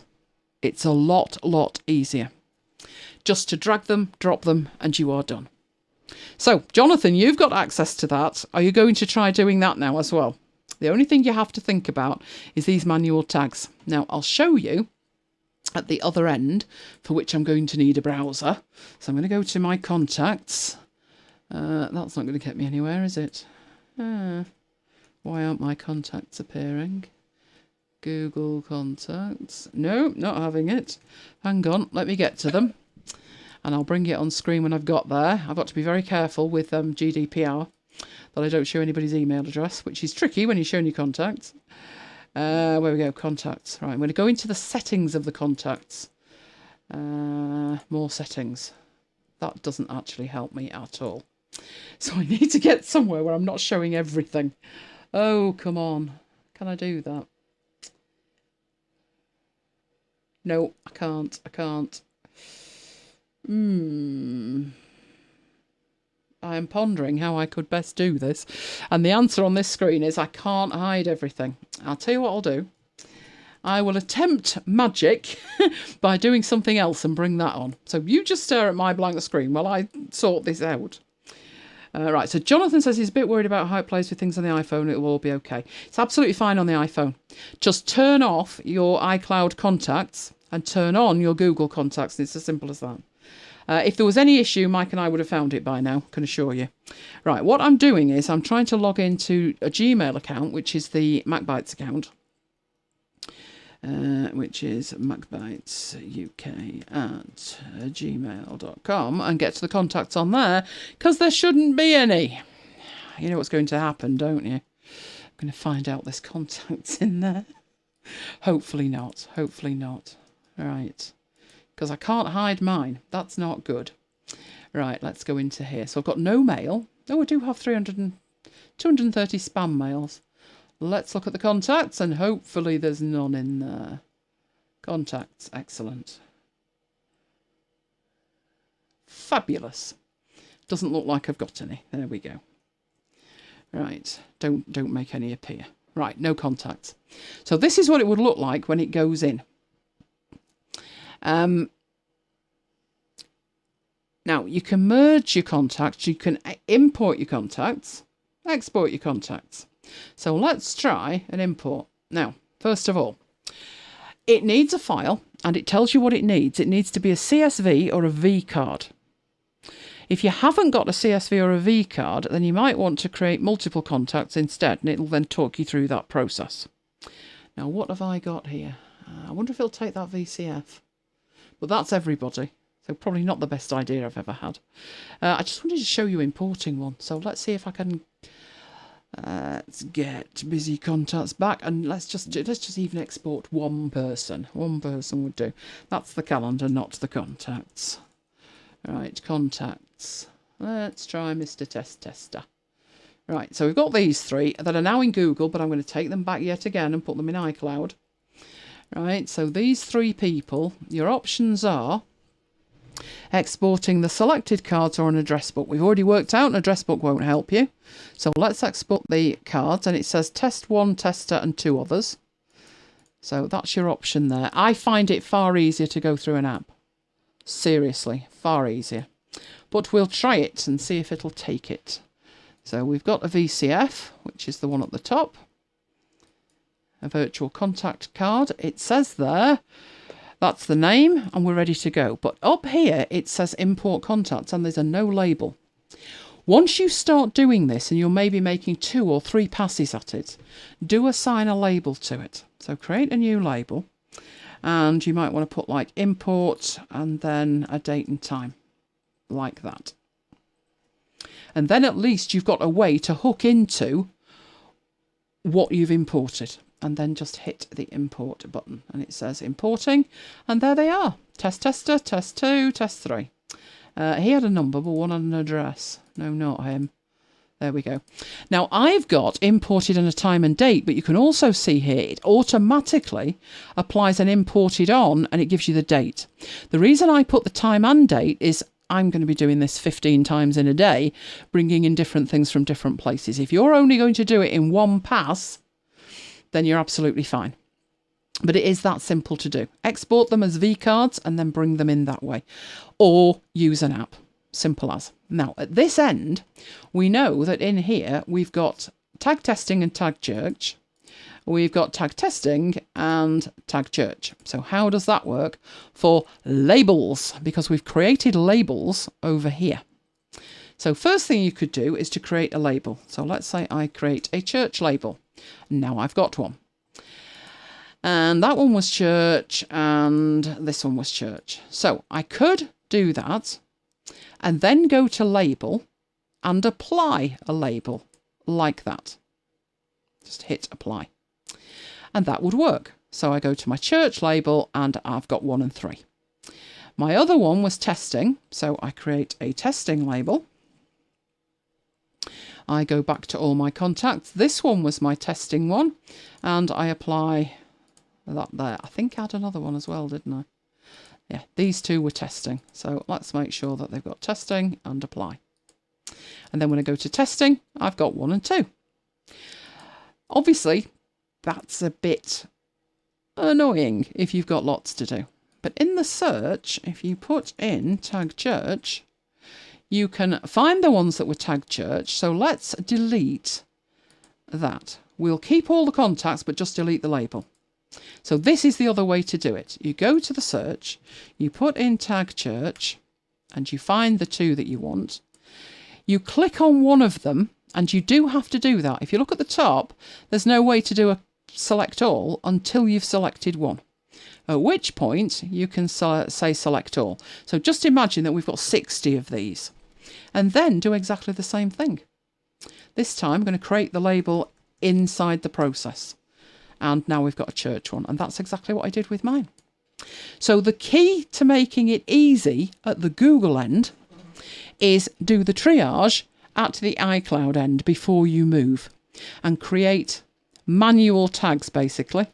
I made the mistake of putting an underscore in, which didn't seem a mistake to me, but it did when I got to this end, and I had a tag that was tag_GI, and I had 2 names come up that I looked at and thought, whoa, don't belong in here. One was my own, because it was GILES, and the other one was a person called Mr. Gilbert, GI again.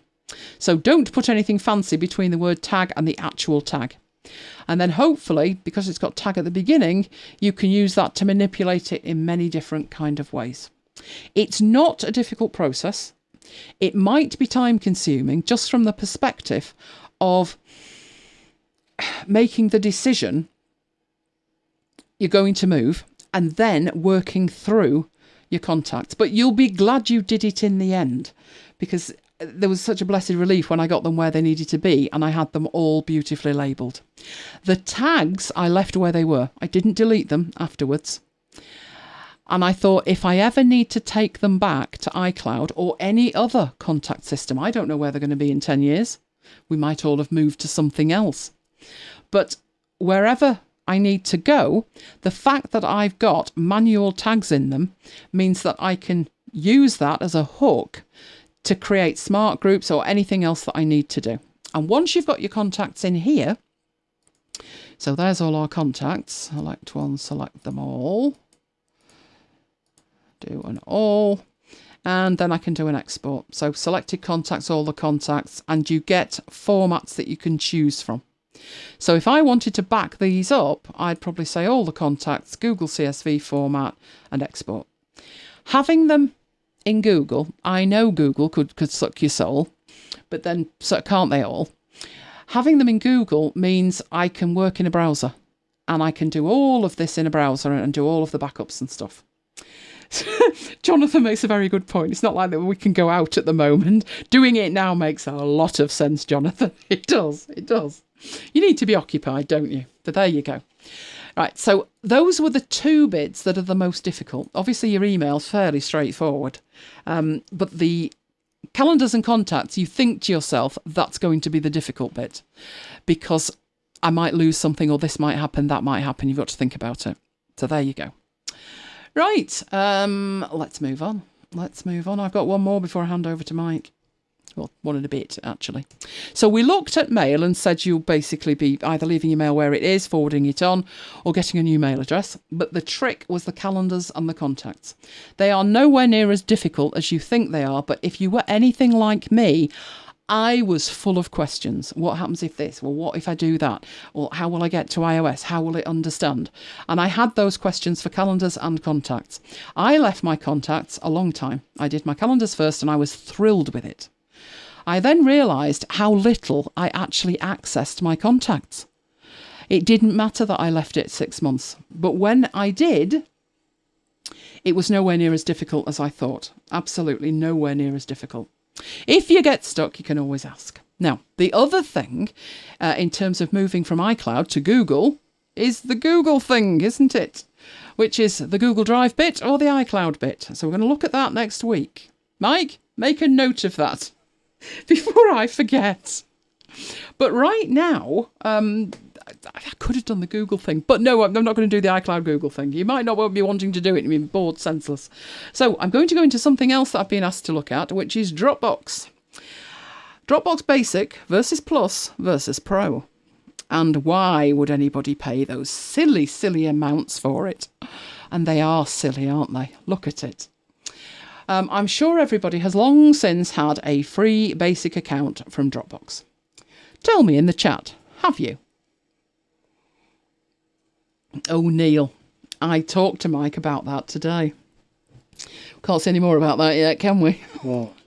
Neil's asking about access. Soon, Neil. And I'm loving the reference to radar there, Neil. That will make sense shortly. So let me know, have you got a Dropbox account? If you have, what do you use it for?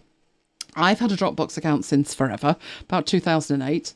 I got the 2 gig storage. That's not changed in all those years, just a point. But what they used to do at the beginning to go viral was they would give you more space if you referred somebody. Now, the referral thing had to work where the person installed it and logged in. So you couldn't just send stuff out willy-nilly and them not sign up. They actually had to sign up. And they had to sign up on a machine that was a new machine. You couldn't even create fake accounts and sign up on your own machine. But somehow I managed to gather 16 gig.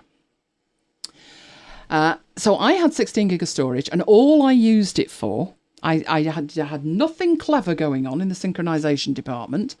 All I did was use it for apps that could only use Dropbox. And I think I had about 3 or 4 gigs worth of stuff. Now, they then instigated other schemes. And as you can see, Jonathan's not pleased with the price. You don't use any cloud services for storage. I'm going to dissuade you from that NAS, Jonathan. So Graham's saying he's got the free account since 2008 and he has 7 gig of stuff. I didn't really use it for day-to-day stuff because I think Mike and I just have too much data. And I didn't want to get to a point where it couldn't synchronise the critical stuff, which was app settings, because I dumped a load of data in it. Right, so Neil's completely stopped using it. Proxy authentication doesn't work with his work network. That's not great. And then Jonathan uses Google Docs or Dropbox. Okay. Well, they brought out 2 options, which was the Plus one and the Professional one. Now, the Plus one's astronomical, $7.99 a month. It's comparable, though, at 2 terabytes with iCloud. In terms of whether you would have iCloud or Dropbox, it's not actually as simple as price. I have a $6.99 2 terabytes account with iCloud for one reason only. I back up my iOS devices to it. And that's it. Anything over and above that, I don't use for data. A lot of people have that 2 terabyte account for iCloud because they use it for photos. But for me, it's backup. Now you're thinking, why bother? Well, the way the backup works on your local machine, which I've been doing for years, is it goes on the hard drive, your main internal hard drive. And that was fine when they were 3 terabytes, but not quite so good when you've got a 500 gig SSD. You can do your backup and then transfer it to an external drive. But then iTunes can't see it and doesn't know it's backed up. To solve that problem, I then created a symlink between the two. It can back up, but iTunes still doesn't know the last time it backed up. So there were problems doing it that way. I got so heartily sick of it on account of the fact I've got 14 iPads and 3 iPhones. So I thought, you know what? I had one device that was just doing a cloud backup and I thought, this is bliss. I think I'll get the other space and have them all do that. And that's what I do on a Friday afternoon. Like I've not got anything else to do. But there again, at the minute, I haven't. So I make sure that every device backs up to iCloud, and that's the only thing I use the iCloud stuff for. Which took me to DropBox, and I looked at it and I thought, if you think I'm paying $7.99 for 2 terabytes, you're deluded. And if you think I'm paying $16.58 for 3, you're even more deluded. When you look at what options you've got here, in terms of what you get, that's what they tell you. So that's what I was looking at when I was making that decision. Everything on there. So I can either have 2 gig, 2 terabytes or 3 terabytes. Don't like the price. Access anywhere. Well, I would have hoped so. Smart Sync I'm going to come on to because it does not mention there selective sync. It says Smart Sync. But there's 2 types of sync, of which you may be unaware because Dropbox seem to be totally unaware of it. They've got full text search, which is supposed to be coming soon and has been supposed to be coming soon on the Plus account for years, but is already there on the Pro account. Automatic OCR is when you upload something like a photograph of a sign and it OCRs the content of it. That's only available on the Pro account as well. Then there's mobile offline folders, which I don't think I would use that much, but might be handy. I have no idea what's going on outside the window, but there's more police than you can shake a stick out. No, that's just been 2 or 3 gone past. Obviously, somebody's having a Barbie somewhere, aren't they? Right, so offline might be useful. I don't know. Camera upload I've never used because I didn't have enough space to use it. So none of this was tempting me to part with any cash whatsoever. Gets on to the last one, document scanning. Well, pretty much the free account's got that. So I actually looked at that pricing table and thought they needed locking up, which is pretty much what you're saying, you guys are saying. So Deb's got almost a terabyte. Kim uses pCloud. I've got pCloud as well. I've got that many hard drives, it's frightening. That's why I've got a fan on. Now, Jonathan says one of those same 2 terabytes on iCloud just for photos. Fear they could be better in Google, but sharing albums with all the iOS family would divide people. That's a good point. I want to take all my photos to Google Photos. That's my next manoeuvre. Which means I might need more Google Drive space, which means I definitely do not want to be paying for Dropbox. So at this point, we've... Neil says they're here to shut down his party.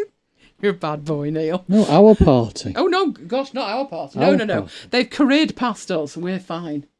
We've been out that little. The front door's got cobwebs on it. No. We'll be fine here. Right, so at that point, I decided, no, we'll never be doing that. And then Mike and I tried something. Shall we just say I now pay Dropbox £16.58 a month? You're wondering why. And that's why I said I'd do this session, because the 2 most critical things, not mentioned. Now, you may have no need to do what I'm about to show you, but take us with you, please, when you move your photos. You could right, okay, I will, Jonathan, when I finally do it. Well, when I say move my photos, I mean from my iOS. I think that's what's wrong with my phone, which has been poorly for a fortnight. I think there's just too many photos on it, and I don't really want to do the iCloud photo thing. Right, so let me tell you why we moved. All right, let's go and have a look at why we moved. We were minding our own business one day in Dropbox, and we were trying stuff. Now, you would need to know for this to make any sense at all, that there is a company called TechSmith. We use Camtasia, and they make Snagit. So let's have a look at TechSmith. There you go. They've also got a special offer on at the moment for educational stuff. You can get licenses. We've discussed this before during the COVID problem. But underneath their products and solutions, they have a product which is called Video Review. Now, this has just undergone a transformation. But it gives you a free trial, and you can see what it does. So I would upload a video. I would then send a link to somebody, and then they would give me feedback. Seems simple enough, doesn't it? You could do that with comments anywhere. But if you look, you've got a timestamp. So let me get that. There's a timestamp there and there's a timestamp there. And the thing that makes that magic is, if I give Mike a video and say, can you just check this video before I add it to a course? And he's got some question about it, a query. I need that query. Right, they finally come to get you for the length of your Affinity Publisher videos. No, it's all gone quiet now. I don't know where they've gone. What we have had going past, we're on the ambulance route, is quite a few ambulances. But what scared me is, I've noticed, have you noticed? Hardly any of them have got the blues and twos on. They're just ambling along with the flashing light, but no noise. And you think they're going nowhere particularly quickly. So that's actually quite worrying. Makes you wonder where all the sick people were that were in the ambulances before this started, to be honest. But I digress. So it would be great for me if Mike could give me some feedback, and that feedback be hooked into a time on the video. And that's what video review does for you. So we look at the new features, you know, you've got versioning in it and video plays, all kinds of stuff, right? And you can get started for free. But when you actually look at the detail, so here's what it actually does. So there's a video. And you can, like it says, this looks tight, this isn't right. And you've got these comments down the right-hand side. That was the holy grail. Mike and I would have loved that. But the thing was, as we started going through this and reviewing it and thinking, is it worthwhile taking a free trial? We came across that. Now, the thing is with that, not only is it £174.53, which, what was the other one? Was it £14 something did we pay, Mike, or 15? Can't remember. Oh, let's call it 15 times 12. It's very similar in price. But the thing is, you can only have 25 videos. You can only have 15 reviews, and they've got to have an account. So we looked at that and thought that would be perfect. But it's heckishly expensive. Now, it says 25 projects. It was 10 when we looked, and the price was even worse. So when we looked, the price was around the 300 mark for 10 videos, and that's why we didn't do it. Another option that you have is something called Sony C. It does exactly the same thing. Let's get rid of that. So same thing, cloud built for media professionals. You create file requests, you send file requests, you can put comments on it. Let's look at the pricing for that one. Read it and weep. That's the thing that comes up first and you think, sorry, $1,000 a month? No, just a minute. That's enterprise. Go down to Teams, 25 a month. Oh dear. Now there is a small one that's free and I have tried that, but it's only one user. And this is one user, you'd have to sign up for multiple users. So this was even more expensive. So Jonathan's saying, oh shoot, that looked brilliant and I could use it at work, but I don't think I'll be paying that. Hang on, Jonathan, hang on. Right. So those were our alternatives. Not good. When we went to DropBox, so let's go to DropBox. I think I'm logged in. There we go. I'm logged in. And there's all my files. We stumbled across this inadvertently. So you've seen my Dropbox before. It's very neat and tidy. Won't have it any other way. It's parrot. So I have an inbox and then I have 4 folders. My projects, areas, resources and archives. I have 2 folders, application support and apps, that are, the apps one's a reserved folder by Dropbox. And what goes in there, let's have a look at that. These are all the apps that synchronize their settings via Dropbox. So that's what's in there. So it's a reserved folder. Application support is the folder I created to do manual synchronization between it. So you'll see there's stuff in here from years ago, like Little Snapper. It's been dead since forever, but I just left it alone. They're all in there. Okay. So that's the folders that I've got, plus Elaine, which I wouldn't have there. I can't move it. You can see there's a lock on it.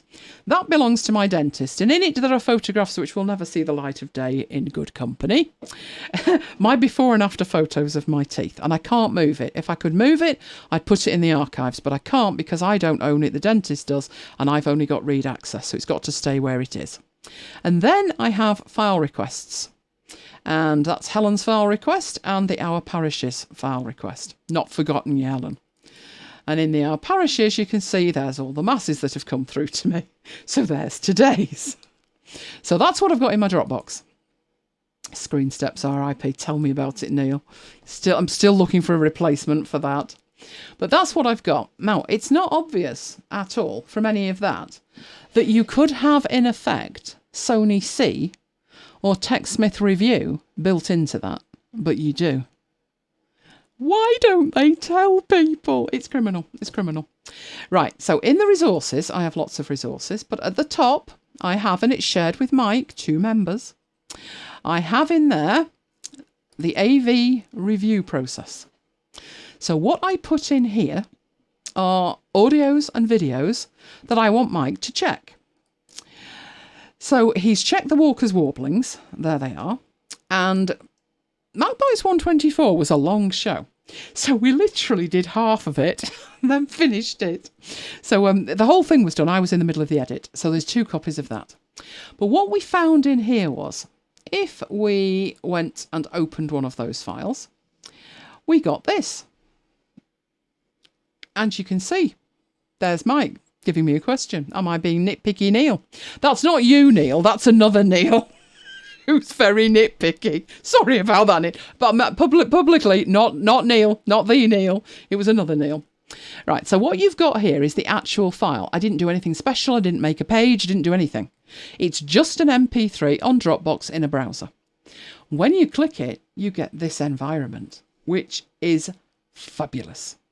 What you can do in here is you can start playing it. So I'm going to start playing it. You won't hear that. You shouldn't do. Now look at Jonathan. Jonathan's excited now. Right, so you start playing it and you think to yourself, if you look up here, I'm logged in as me. So it's 13, 14, 15. And when you find something, you click in it and it stops. It stops playing. So I don't have to stop it even playing. All I have to do is click in there. Right? And then put something like great opening. Great opening. I loved that.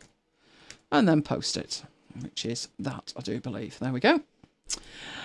And then carry on. Now, obviously, this is audio, but let me jump up to another one and go into there. So 211 might need a bit of an edit and post that. It's fabulous, this. This is amazing. So do you want to go in and put a comment, Mike? It's the Walker's Warblings from the 8th of January. I will go and do that. And Mike actually put, he atted me in it as well. I didn't at anybody, but he atted me. This is amazing. Now, the thing was, we stumbled across it completely accidentally. And I said to Mike, I don't believe this. This is Sony C. This is video review. It's amazing. But what we noticed was, on our free account, we had exactly the same option, bar one thing. And it was the one thing that made it work. Has that come through? It has indeed come through. This bit needs editing out, and you've atted me. Excellent. The one thing that doesn't work on the free account and the plus account is you don't get the timings on it. So these times that are coming in over here, right, that actually takes you back to 16 seconds, so you can listen. And that would take you forward to 3 minutes 22, and you could listen. That's missing. So you can comment on stuff, but you would manually have to put where it was, and then you would manually have to go find that bit when you wanted to listen to it. So I looked at Mike and he looked at me and I said, okay, where's the credit card? Having that. Because the thing was, it gave us that you're looking at there, which we would be paying £180 for, and I told you it was 300 when we looked, or the silly prices of Sony C. But not only that, we got all of that and 3 terabytes and all the other features of the Pro thing. Well, one of which I'm going to come on to. But that was our reason for doing it. That was a game changer for our workflow. Now, we've seen it on video, on audio. I'm going to go and find a video. And I know just the video to do it with. So I'm going to go back over here. Now, we created a folder for it, but you don't need to create a special folder. I could go to Dropbox and I could go to my file requests. And this is where the Deacon has been uploading them all. So there's today's mass. So I could actually open that up. See what I mean about a lot of floor? I can start playing it. It took him a while to get on, but he does eventually wander in. All right, so I could wait for him to appear. This is because the deacon missed the first 3 minutes. There he comes. See what I mean about the head? Right, so if I stopped it at that point and put something like, you know, fade into this point and carry on. And then whiz it forward, etc. So at this point, keep going. This was the bit I was telling you about, Jonathan. They have to lie on the steps for quite some considerable time. That cannot be comfortable. This video, it looked better when I'd finished with it, trust me. But all of that's going on. So let's say I want to move it on a bit until there's some talking or something else.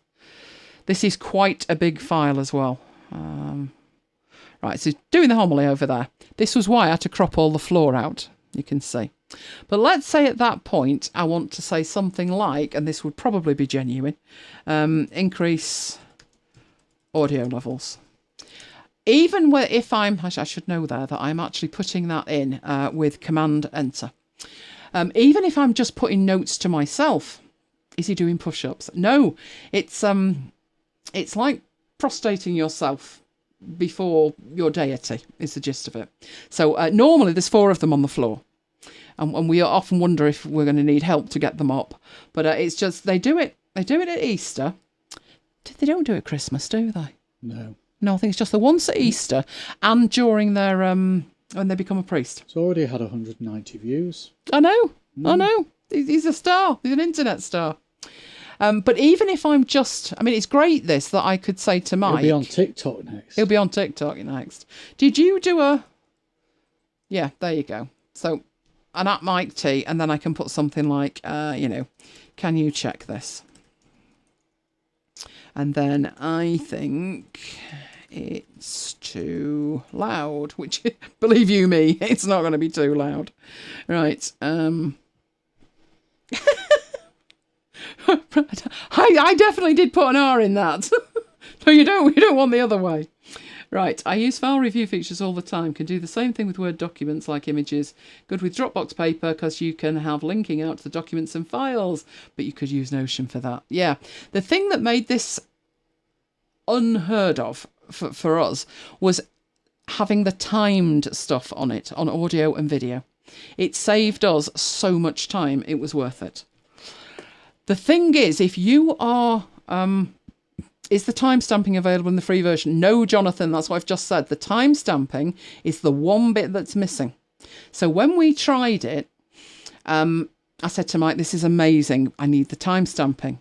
And what I wanted to know was the timestamping there if one party had a pro account? So if I wanted to ask Mike to review things, would it be enough that I had a pro account, or would Mike need a pro account too?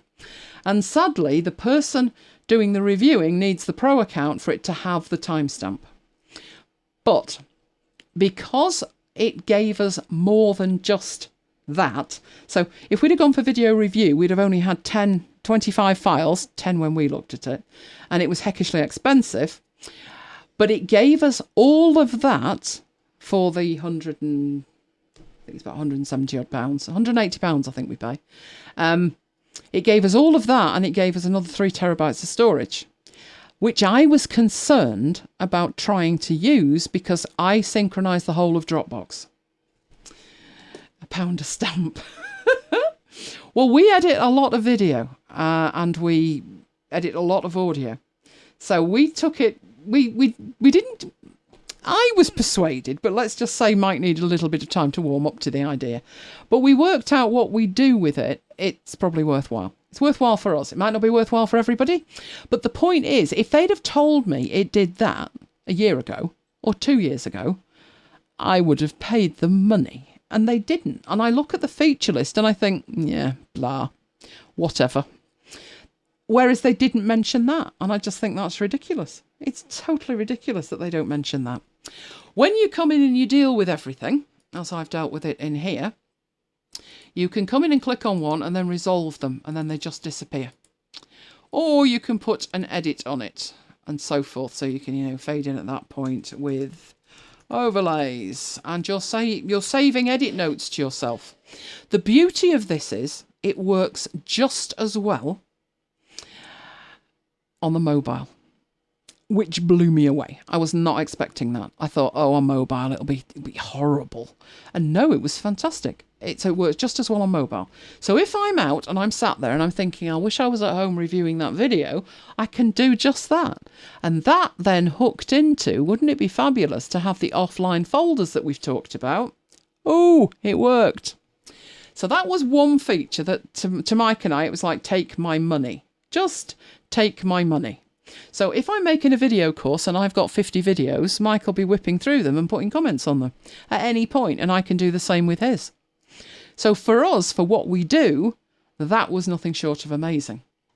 The other issue that we had, so the second thing that they didn't really talk you through properly was if we go in here, so I'll go to Dropbox, which is handily opened on the other screen. There's my Dropbox, so exactly the same folders.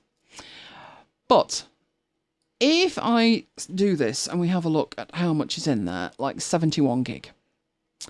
I do not want 71 gig synchronizing to my poor little MacBook Air. And the only option you had before you get the Plus and Pro version is you could selectively sync. Now, selectively sync meant, let's say that these two folders hold a lot of stuff. So let's have a look what's in there. No, we don't want to do it that way. We want to do it in one. Right, so that one's saying a few meg. Right, I reckon it's probably the areas one. Let's do that. Right, so there's 19.5 gig in those three folders. Now, I happen to know what that is, and I happen to know that that's work that I've been working on. But, good night, Simon. Let's say I want those available. Well, let's say I don't want to use that space. I do not want that space taken off my hard drive. Then the only option you had was a selective sync. And what a selective sync looked like was the ones that are blue just disappear. They're up in the cloud. You have no access to them from this machine. You'd be syncing everything else, but not those three folders.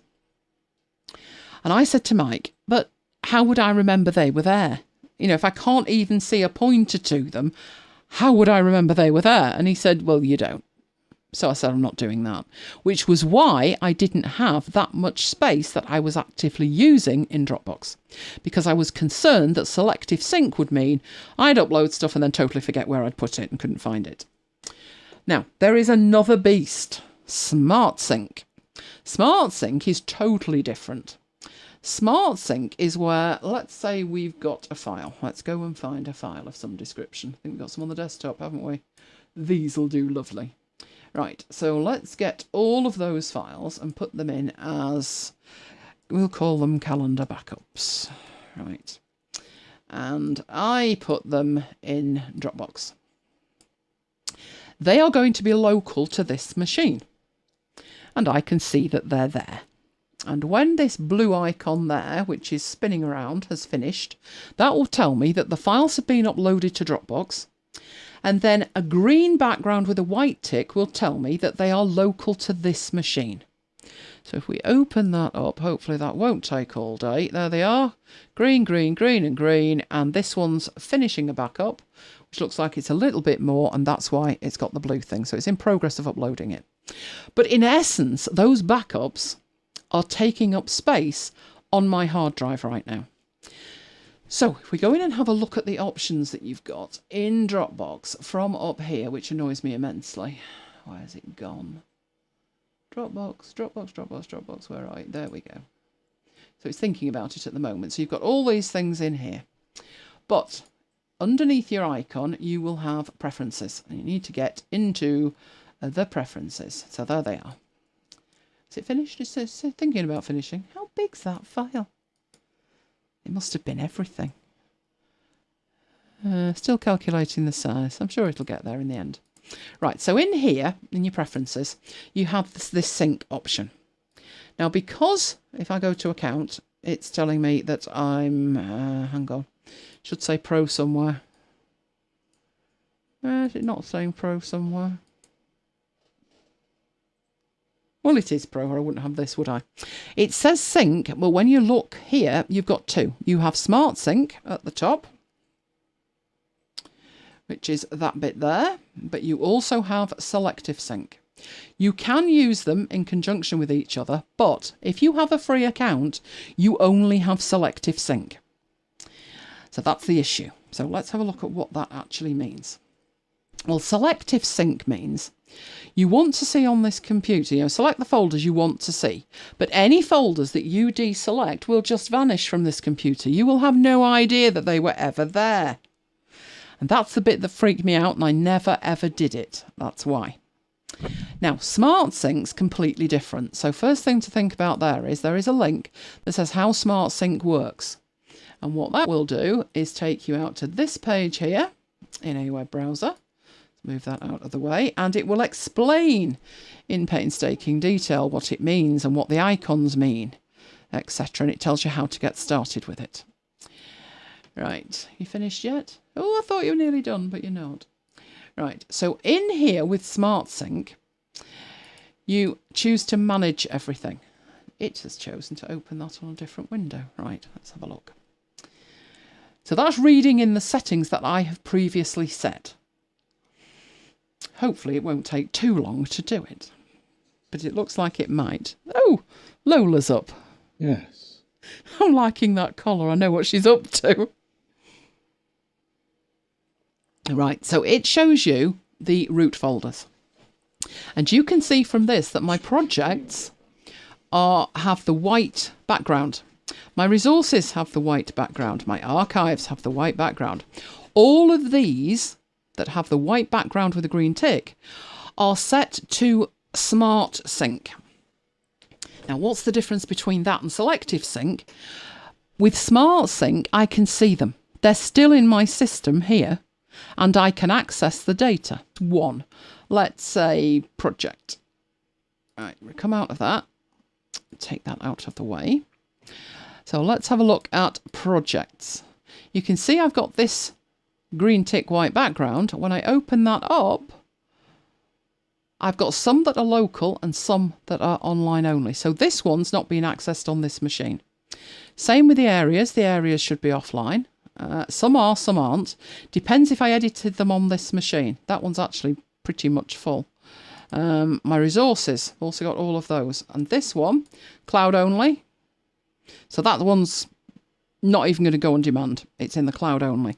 But this one, my archives, I've got this green tick. So basically, it's letting me see absolutely every file that I've got in Dropbox, but some of them don't exist on this machine. It's just a pointer file. Now, should this ever finish, I have no idea how big it is, but these ones here have the white tick, green background. They're local files. Let's say I want to save that 6 meg and these few K. Oh, 19 meg, that explains it. Right, what I'm going to do here, oh, it's finished. Excellent. So I'll go up there, and you have Smart Sync as an option, and at the moment, it's local. And I'm going to set that to online only. It'll have a think about it for a fraction of a second. They're already uploaded and in the cloud. So what's now happening, see it's gone blue? I've got a little whizzy blue thing on it. When it's finished, they will turn into a white background, green tick. I will have access to them on demand. If I double click, it will download them, but they're not taking up space on my hard drive. Now, obviously, that makes far more sense when you're talking about gigs worth of data. But that is the difference between Smart Sync, where you can see what you have, and Selective Sync, where you don't. Selective Sync, you get on the free account. Smart Sync, you get on the paid for account. Now, those two features make the difference to me. So this Smart Sync option and the video option make the difference to me between Dropbox being worth the investment for Mike and I and not. Obviously, we're working with it, so it makes sense from that perspective. Maybe, Jonathan, you could get a decent deal from Dropbox if it's a team account. But It does work brilliantly. I'm happy to say it does work brilliantly.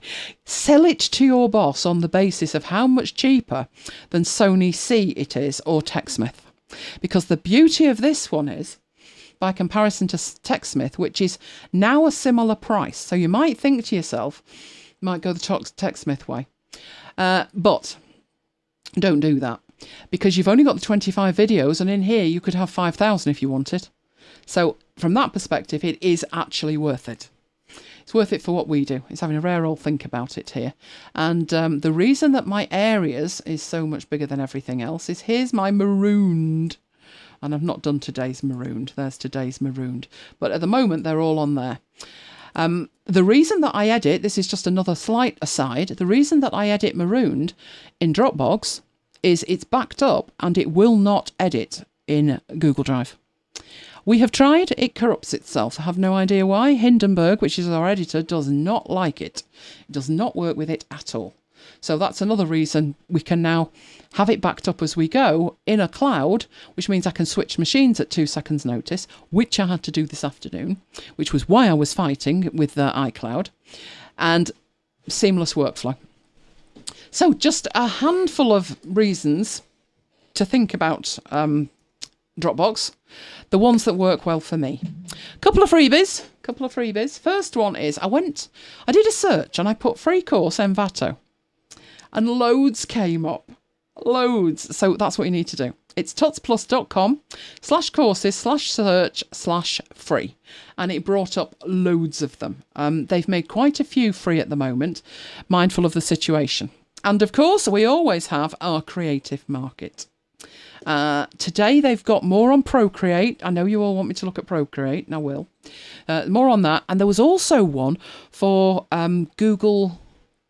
Is it Google Present or Google Presentations? I think it's Google Presentations, which I wanted to have a look at. So let me know if you use that as well. But I'm going to hand over to Mike for radar charts. We blame Jonathan for this one, aren't we? Yeah. Yay! Right, let me switch over so you can see Mike's screen instead of mine. You're almost ready to go, aren't you? I can half see Audio Hijack. Right. But it's gone now. Right, so I'll switch over to you now. There you go, Mike. You're good to go. All right. Yesterday on Marooned, we were talking about millennials, and Jonathan was rather upset about the fact that he was a millennial. And that conversation carried on Slack today, and he posted a link to this. So what I've done, I'm just going to find it. What I've done is I've actually used this as the basis and the inspiration for what I'm going to show today. And Jonathan never understood radar charts, so I'll give you a couple of examples. What I'll also do before I cover radar charts is show you how you could recreate this in Excel, because what I thought was that somebody might look at this and they might say, I'd like to be able to do that, but I'm not sure how I could do it. And then they have a little brainwave and they think, oh, I could do that in Excel, but oh, you know, if only I knew how to do it. Or maybe somebody says, I'm sure you could do that in Excel or something similar. It might not be to do with what you've been doing during the lockdown, but it might be somebody says, have a look at this and I want to do X, Y, Z, but it looks very similar to that. You know, quite often that happens where you model something else on something you've already seen. So I'm going to start with this one. And basically what I've got here is some data. It's actually that same data from that web page there. So if I wanted to format these in different colours, and I don't know why I've not got the baby boomers data, but I'll just stick with what I've got here. If I wanted to format those in different colours as per that table there, I would use conditional formatting. So I'll select all of those cells there, go up to conditional formatting, and use other colour scales. Now I'm sure I've shown you the colour scales before, because that's what I use to create a heat map. So you can go for any of these, but basically as you hover your mouse over them, it gives you a preview and it shows you what the data would look like. So I'll go for that one because it's the closest one to what I want. And then keeping those selected, because it's applied that default selection, I'll go back to conditional formatting, go to manage rules and edit the conditional formatting rule. And what I'll do is I'll change the lowest value to be kind of this colour, because that's similar to that web page, and I'll choose the highest value to be something like that. I think, was it that, or was it darker than that? I think it was darker than that, quite a bit darker than that actually. Try and find a colour. I'm not going for pink. Well, let's go for something like that. I think it was similar to that. There we go. And then if I want to format the numbers as white and bold as they were in the table, I can do that. So hopefully that looks fairly similar to that, which it does. So that's how to create that. But now we'll go on and look at radar charts. So here's some data, totally different data to coronavirus, but it's trainer feedback for last month. The names have been changed, but this is a real life situation. So every time I run a training course, I send out a survey, a link to a survey to the people attending, and they have to give the scores on the doors over 5 difference: app knowledge, delivery, effectiveness, clarity, and overall. And what I want to do is present that data in an easy to understand way. So I could present that data as column charts, but looking at that data, I don't think if you presented somebody with those, it's that easy to make sense of the data. Yes, you could stare at the data and you could get to a conclusion eventually, but I don't think it's that easy to get to a conclusion where somebody had a good score on app knowledge and a good score on delivery, but maybe they weren't that good on clarity. So that's a part of their professional development. Something they have to work on is running training sessions where they make themselves clear. But I don't think looking at these two charts, it's easy to come to any conclusion. Same if the data was in a line chart. You know, you can take that data and you can produce it as a line chart, but I don't think you'd easily be able to get anything from it. If you wanted to produce the data as a pie chart, because a pie chart can only represent one set of numbers, you end up having multiple pie charts. So one pie chart for app knowledge, one for delivery, etc. So what I've chosen to do is represent that data as a radar chart. And basically a radar chart, it's also called a spider chart, allows you to plot those numerical values with the headings that you're trying to plot as corners of this shape. Obviously, the more items that you have, I've got 5 here, then the more corners of the shape you'll have. And I wouldn't recommend having more than about 5 or 6. I've got 5 here, as you can see: app knowledge, delivery, effectiveness, clarity, and overall. But if you had more than that, it would not be easy to understand. The idea is that you can look at that and you can say, well, David was good on overall, and he was good on clarity, he's fairly good on effectiveness, was good on delivery, he was fairly good on app knowledge. Where Harry has to work on his effectiveness, and he has to work on his delivery. So the nearer the point is, the coloured point, if you like, so here there's a coloured point, the nearer that is to the centre, the lower the number is. That's basically what a radar chart is. So if I go and have a look at another radar chart that I've created, it's the same data, but I've just flipped it round. So this one here is showing how David is pretty much top notch on all of the 5 things that he's being measured on, whereas Harry and Georgie need to do a bit of work. Karen also is fairly top notch on the things that we're being measured on. You can also do a filled radar chart. So it's a radar chart, but instead of just having the lines joined up, you have a fill as well. What I'm going to do is I'm going to create, before I do this one here, I'm going to create the radar chart that I've got here. I'm going to recreate it. So let's just stick in a new sheet. I'll leave it as sheet 3. Go back to the data. It's actually easy to create. It's understanding what it represents, and that's the key. That's the difficult bit. Understanding why you'd use it and what it represents, which is pretty much what Jonathan said in the chat.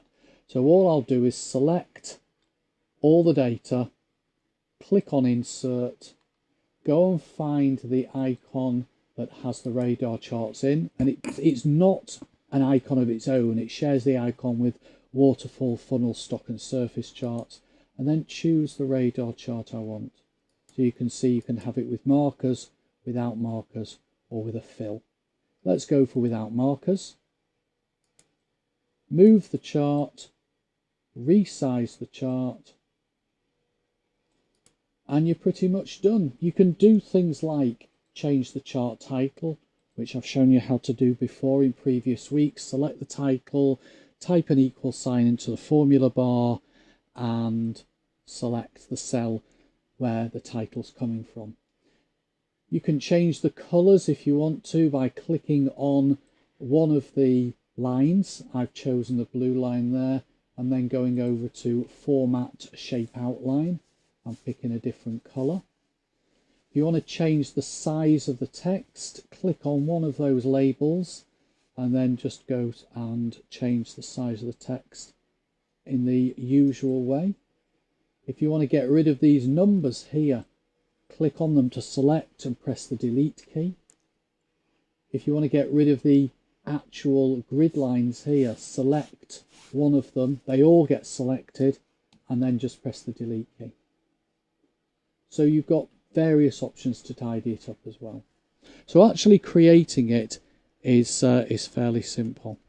Yeah, it is, Jonathan. It is clearer than a line chart in this situation. And if you go back, it must be what, 6-7 weeks now when I first started looking at charts, and I said, look at what you're trying to show, what message you're trying to get across, and it's horses for courses, as we say in the UK. Choose the right chart for what you're trying to show. Just have a look at some other questions. No, they're just talking about your demo there. So let me go on now and show you doing a radar chart for this data. This is the data that I've pulled out of that article that Jonathan posted. And this is just one bit. And I'm then going to hand this over to Elaine, who's going to work magic with it. Work magic with it, yes. Not often you see me in Excel. Are you going to be in Excel? No. No. You have me worried then. Right, so exactly the same process. Insert, choose the radar chart you want. I'm going to make that.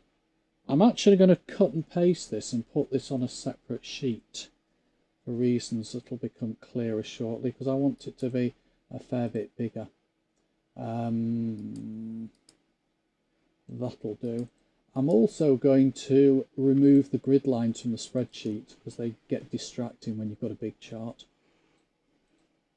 Let's make the chart title pick up from A1 on that sheet. And then just do a little bit more tidying up. Actually, I should have made that a chart with a fill, but it doesn't matter because I can go back and do that now. With that chart selected, go to Chart Design, change Chart Type, and make it a chart with a fill. There we go. And I'll also do a little bit more tidying up. I will get rid of those grid lines. I will make that text bigger. And I will get rid of those percentages. Okay, so that is the chart as we want it as a starting point. But in order to hand over to Elaine, I'm going to have to make this a vector-based editable chart. And to do that, I'm going to save it as a PDF by going to File, Print, choosing Microsoft Print to PDF, making sure it's set to only print the chart, and I'm just thinking about, yeah, if I change it to landscape, it'll be bigger, and then print. So let's save it as, let's just call it radar. I can't spell radar demo, that'll do. And hit save. Okay, I can save that. So I now need to get this to you, don't I? Black hole will be fine. Which I can do through our black hole. Oh, they're going to see behind the scenes with the black hole. So my black hole's not working. How did you break it? I don't know. I think I broke it when I did something with Cloud Mounter and it lost all the drive mappings. So I am going to do it through Finder. Black hole. There we go. Black hole for Elaine. Oh, can't get the stuff. Right. Anyway, you've had comments. I've had comments. You've got comments. So Jonathan says, I think I'm going to use radar charts more, thanks.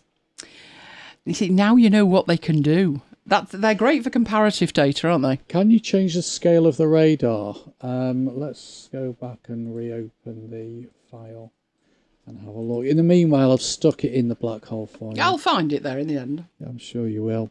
Can you change the scale of the radar so in sheet 4, rather than 10% increments, go to 20%? Let's just add back not the grid lines. Do we have the data labels in? Don't think we did. But if you wanted the percentages, because I think... Crying out loud, Mike, if I've got no lines at all in this, what have you done? I've taken the lines off. Well, I want the lines because all I've got is weirdy shapes. Okay. I need lines. There you go. I'll put the lines back. Put the lines back in, leave the data points in, right, and redo it. I will do. Can't get the stuff. Right, can you change those percentages? I think you can, Jonathan. If I right click and I go to, I think it's Format Axis. Yeah, I think you can change them in here. So that's what you wanted to do. Instead of 10% increments, go to 20%. So if you do 0.2, yeah, there you go. I think that's what you wanted, wasn't it? So on that axis there, just right click and Format Axis. And then just change it to 0.2 for the units. And that should do the job for you. Yeah, use lots for comparison of survey data. Now, well, that's what this is, survey data. We tend to use scatter charts for that in our governorship role. It shows us outliers. But yeah, I can imagine that you could do that. The kind of SATs we have are phonics and maths and other stuff. Yeah, it would work in that, wouldn't it? Yeah.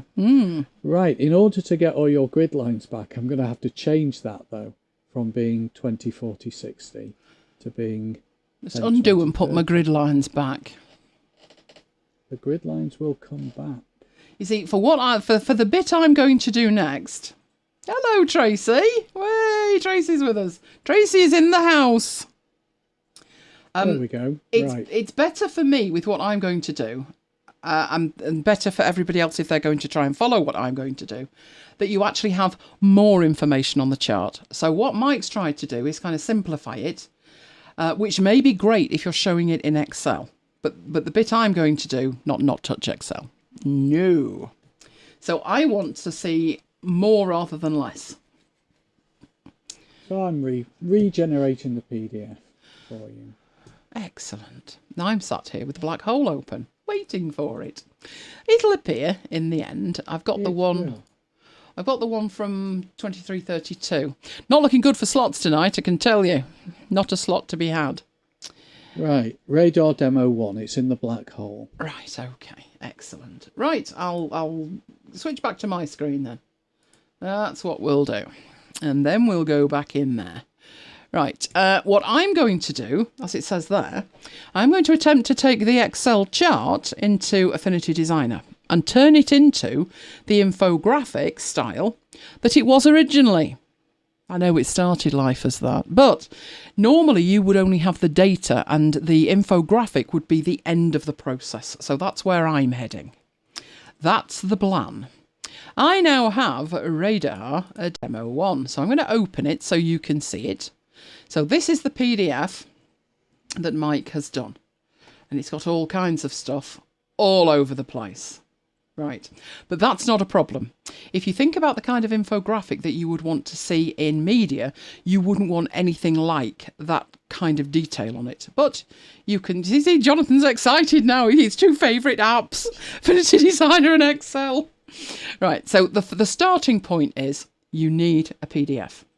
Now, I've talked about PDFs many times, and it's easy to forget. A PDF is not just your boring text in a line. Your PDF is an editable vector format, which means we can take it. So I'm going to take a copy of it here and put it on the desktop. There we go.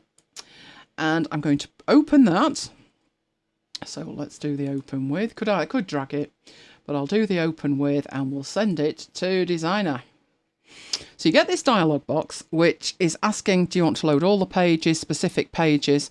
What's the DPI estimate? So it's going to estimate it, or you can actually tell it. You can favour editability over fidelity to the actual text. But what I'm going to do with it is just open it. And let's have a look at it. And there it is. So it's assigned a profile, etc. We don't need to worry about the rest of that. So what we actually have in here now is something that's completely editable. Now, you need to do a little bit of work with it, obviously, because it looks like it's come out of Excel. It looks complicated. People don't like complicated. So, I'll take you through what you've got here. You have a rectangle. That's the rectangle around the edge. You can actually turn that off. So with it turned on, you have a framework.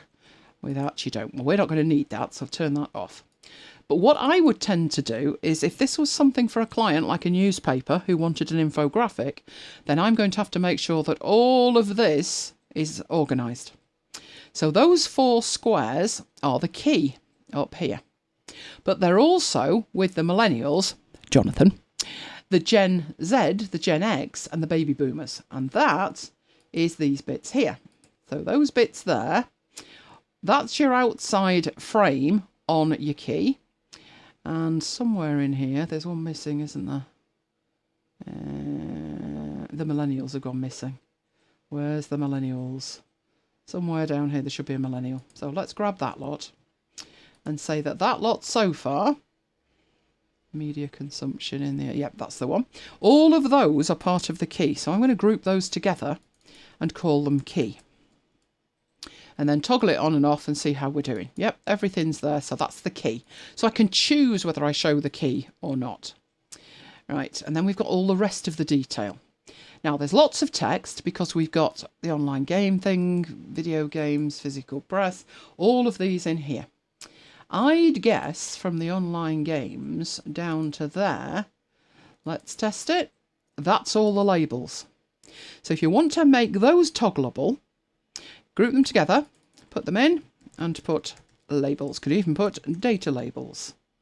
Right, so they're on at the moment. And then you've got your guides of by 10%. So let's select these. So that's not your data points, that's your actual scale. So again, you can group those together and you can put scale. Now you could, of course, have turned all of this off at the Excel end, as you saw. But the thing is, if you do it at the Excel end, it's going to make it more difficult at this end when the client comes back and says, yeah, we thought we wanted it simple, but now we don't. We want those data labels back. And you're like, I'm going to die. Because you would have to then go back to Excel and then copy them across or regenerate the whole thing. So it's the more information you've got, the better. If they initially don't want to see it, just turn them off. Then you've got the actual data points. So these are the actual values themselves. So we'll grab those, group those together, and they can be the data points. And again, they can be toggled on and off. Finally, you've got your actual data, and they are just shapes. So you might want to see something completely basic, which is, let's turn the key back on. And let's have a look. Let's say we want to see millennials, but we're not interested in the others. Then we look at that and we see that millennials are blue. What I would do in here is mark that off at this point. Then I don't have to go back and keep looking at the key. So I would label up these things, the layers, perfectly. So the grey one is Gen X. That's me, apparently. And that one is the baby boomers. Baby boomers. So sometimes when you're drawing things, you think, I'm not going to bother labelling them. And that's fine. For something like this, it's worthwhile. So you could group those because you can still turn things on and off in a group, but that's the actual data. And isn't that simple now? And this thing at the back, you can also turn off if you want. So you can just have the shapes. But that's the grid. So we'll call that grid. Now that took a little bit of time. I'm going to save it. Didn't take more than a couple of minutes though, and you've now got something, so I'm just going to save that. You've now got something that's incredibly powerful now. You can control every element of that. So if I only wanted to see the millennials, and I don't need a key to see the millennials, and in here all I do is turn off the other ones, and now I've got the data for the millennials. I probably wouldn't put the data points on there either, would I? Probably have it like that. Because it's an infographic. It doesn't need the detail, it just needs the basics. Or you could turn all of them on and do a comparison. At that point you might want a key.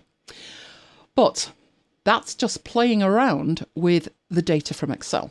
The next step to take it is to go do a search. So I've come to Stock Unlimited. And I've just searched for a vector head and I found that one. In there, I actually found one that wasn't even a full head. I could potentially use that one. Scroll down a bit and I spotted a head and it was literally just inside a cog. So just really to show you, it doesn't have to be, you know, I mean, that's virtually there. That is virtually there. But that one, it's only part of another graphic, but it wouldn't matter if it was only part of another graphic. You could still use that if you wanted. So we'll download that one. And we'll download that one. So they're downloading. There we go. They are going into my downloads folder. So I will open them up from there and send them over here. So I've got the EPS first. Let's do an open with. And send it to designer. Having a think. There we go. So all you would need to do with this is actually isolate it. So you could isolate it from within there. Have a look what we've got in here. There's a head. There's another head. An outside head, inside head, whichever head you want. Let's go for that head. There's one head. Go back into there, paste that in. All you then need to do, holding the shift key down, make the head much, much bigger. Make sure it covers that and then send it to the back, which we've got all kinds of whiteness going on here, like that. Is that curves? I do believe it is. So we've got the circle around the head. But then all you would need to do is kind of move that. Now, this, although it's green, you know, you can have it any colour you want. So if we go into there, and it's a greeny colour, where are we? Are we on the outside here? There we go. So you can make it lighter so your stuff showed up against it, or have it a totally different shade to match branding or something like that. So a much deeper blue, however you want it to be. So that was one head. Let's go get the other head. Is the other head ready now? Download. Come on. Didn't download the other head. Right, it's downloading now. I've lost a head, Mike. You know, as you do in the middle of a demo. Right, I've got one. Open it with. Send that one to Affinity Designer. Totally different type of head. But still editable in here, hopefully. Just need to find that bit. So to toggle off that. And that leaves you beautifully with that part of the head. So I've just copied it. Go in there. Oh, it's much bigger, isn't it? Almost there with that. Needs to be a little bit bigger. Just to accommodate that. Turn off the other head, which is the background one. And then one of the beauties of that is graphics don't look bad, text bit ropey. So these are our data labels in here. There they all are. And you can see that they are a rather dour grey colour. But you can, because we put them in a group, you can open them up, you know exactly which ones they are, and you can then change the colour of them like that. My head might get away with being a little bit smaller. Now, the one that Mike actually started with actually had a circle on it, I think. So we'll use that as an example. Then we'll go and get a circle, which I think was part of the brain. Well, that was at least the idea of it. So get that behind the data. Trying to make sure all of the text is in there. Hopefully it is. And change the colour of that. So we definitely don't want it that colour, do we? I think it was white. Like that. And then just make it a little bit bigger so it incorporates the text, which might mean the head needs to be a bit bigger. That one doesn't need that doing, so just make that bigger. Put the head in the right place, and from Excel, you've managed to create a complete infographic. So I'll drag that up a bit so we've got the neck on it. Fabulous! Neil says, looks like my brain after a big week. There you go. Jonathan, we've blown his mind again. Is this good news? Because it's going to keep him awake. You're not going to get any sleep thinking about it. Mine totally blown. Never thought of taking a chart into Designer and making it look prettier. Oh, absolutely you do. Now, you see, for something like Illustrator, so if we zoom into the data, you can see that that's good data. That's good data. You can turn your data points on if you want to see more data. Obviously, I didn't move that in the right way, which I should have done, shouldn't I? But I should be able to move that. So we can put that in a meaningful way, like that. There we go. So always make sure you move everything. But something like Illustrator actually does this inherently. It has the ability to manipulate charts within Illustrator. It's not easy. I'm not a great fan of Illustrator. It's just too finicky to use. But in here, as long as you've got that base vector graphic, which is the PDF, just treat it like an Affinity Designer file, a photo file, or even take it straight into Publisher. Doesn't matter. So I saw Mike playing around and I said, what you need to do is some of those radar charts. And he wasn't keen. And then I said, and when you finish with it, give it to me. I'm like, what for? Because I said so. So we've basically round tripped it. It started life in Jonathan's thing that he found online, and we've ended up with that, but we've gone our own way, because the thing is down here, if we wanted to showcase maybe, so let's turn off our data labels, our scale. What you can do down here as well is not just leave that data as is. Obviously, if we think the Gen X looks pretty boring, because I'm Gen X and I want something pretty, you can go in and you can change the colour of that in here. So if you wanted a nice MacBitesy colour, you could do that. Obviously, you need something very different than the others, but you could get very different. The other thing that you can do, though, so let's undo that completely.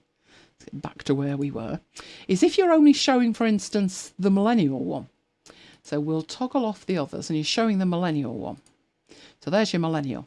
This is just an object like anything else.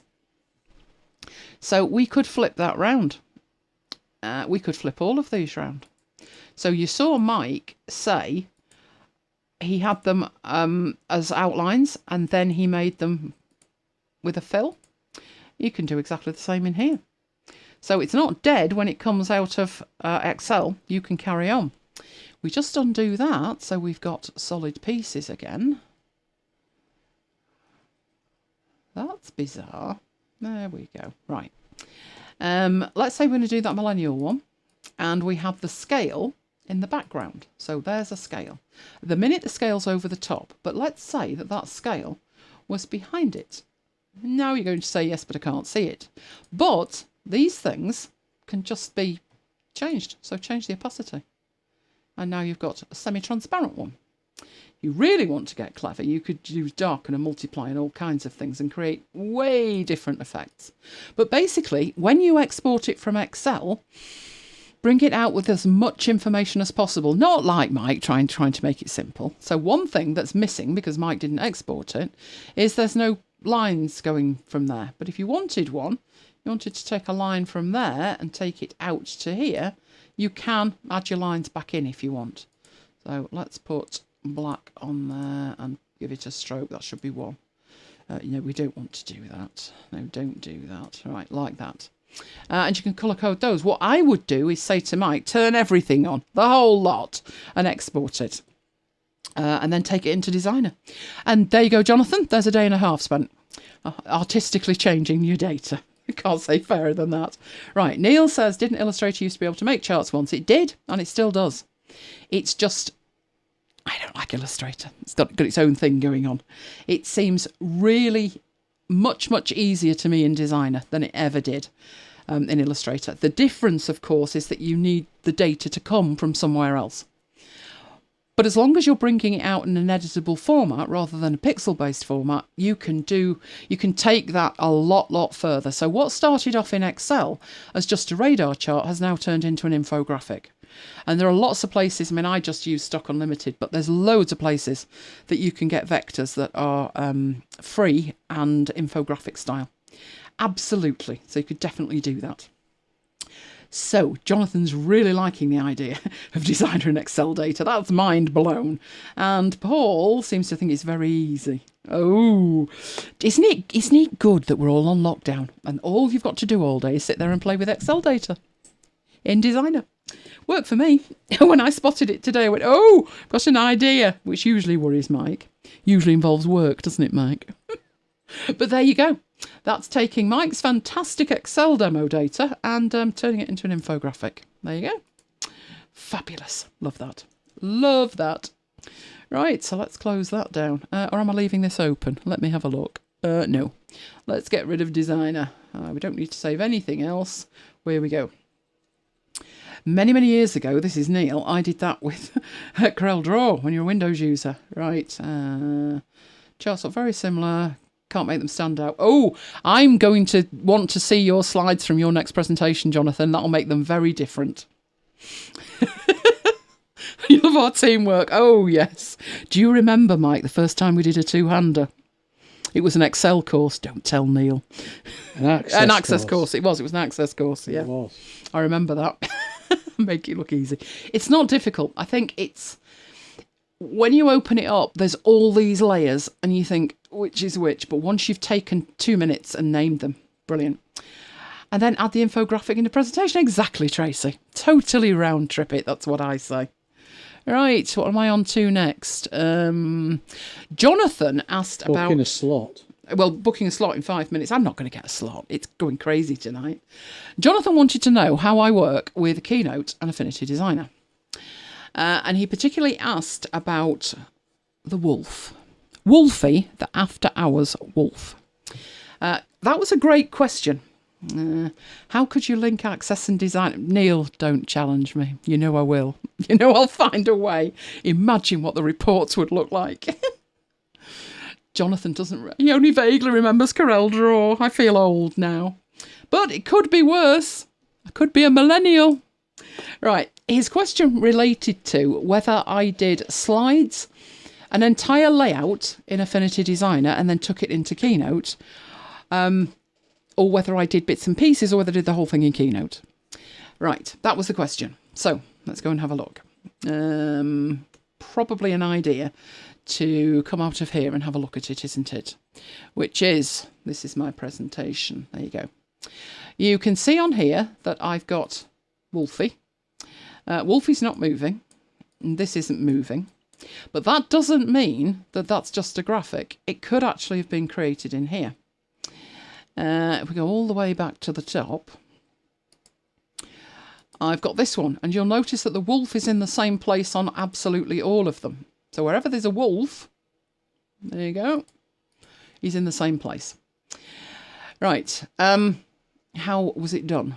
Well, originally I decided, way back when, let's open up Designer and go and find 71. Originally, when I did the very first presentation for this, I decided it would make sense to do it in Affinity Designer. And there was a rationale for that. So let's try and find 71 in Affinity Designer. There we go. After hours 71, 9th of March. That's what I call planning. Right, so I have a set in here of posters. So it looks like, if we compare that one, not much to grab here, with that one, why have I got different dates on these? That's alarming. Why is that date wrong? I swear this has been driving me mad. It keeps changing. Right, they look the same. So when I started, I did this. Now, you're wondering what this date and show number thing is over here. Well, I have a template for this. So I've got my date and show number. I have 3 artboards. You'll notice the 3 artboards are locked because what you don't want to do is try and come into here and in the editing of that to change the number, move it. You don't want to do that. So they're locked. But obviously I will still need to make changes to it.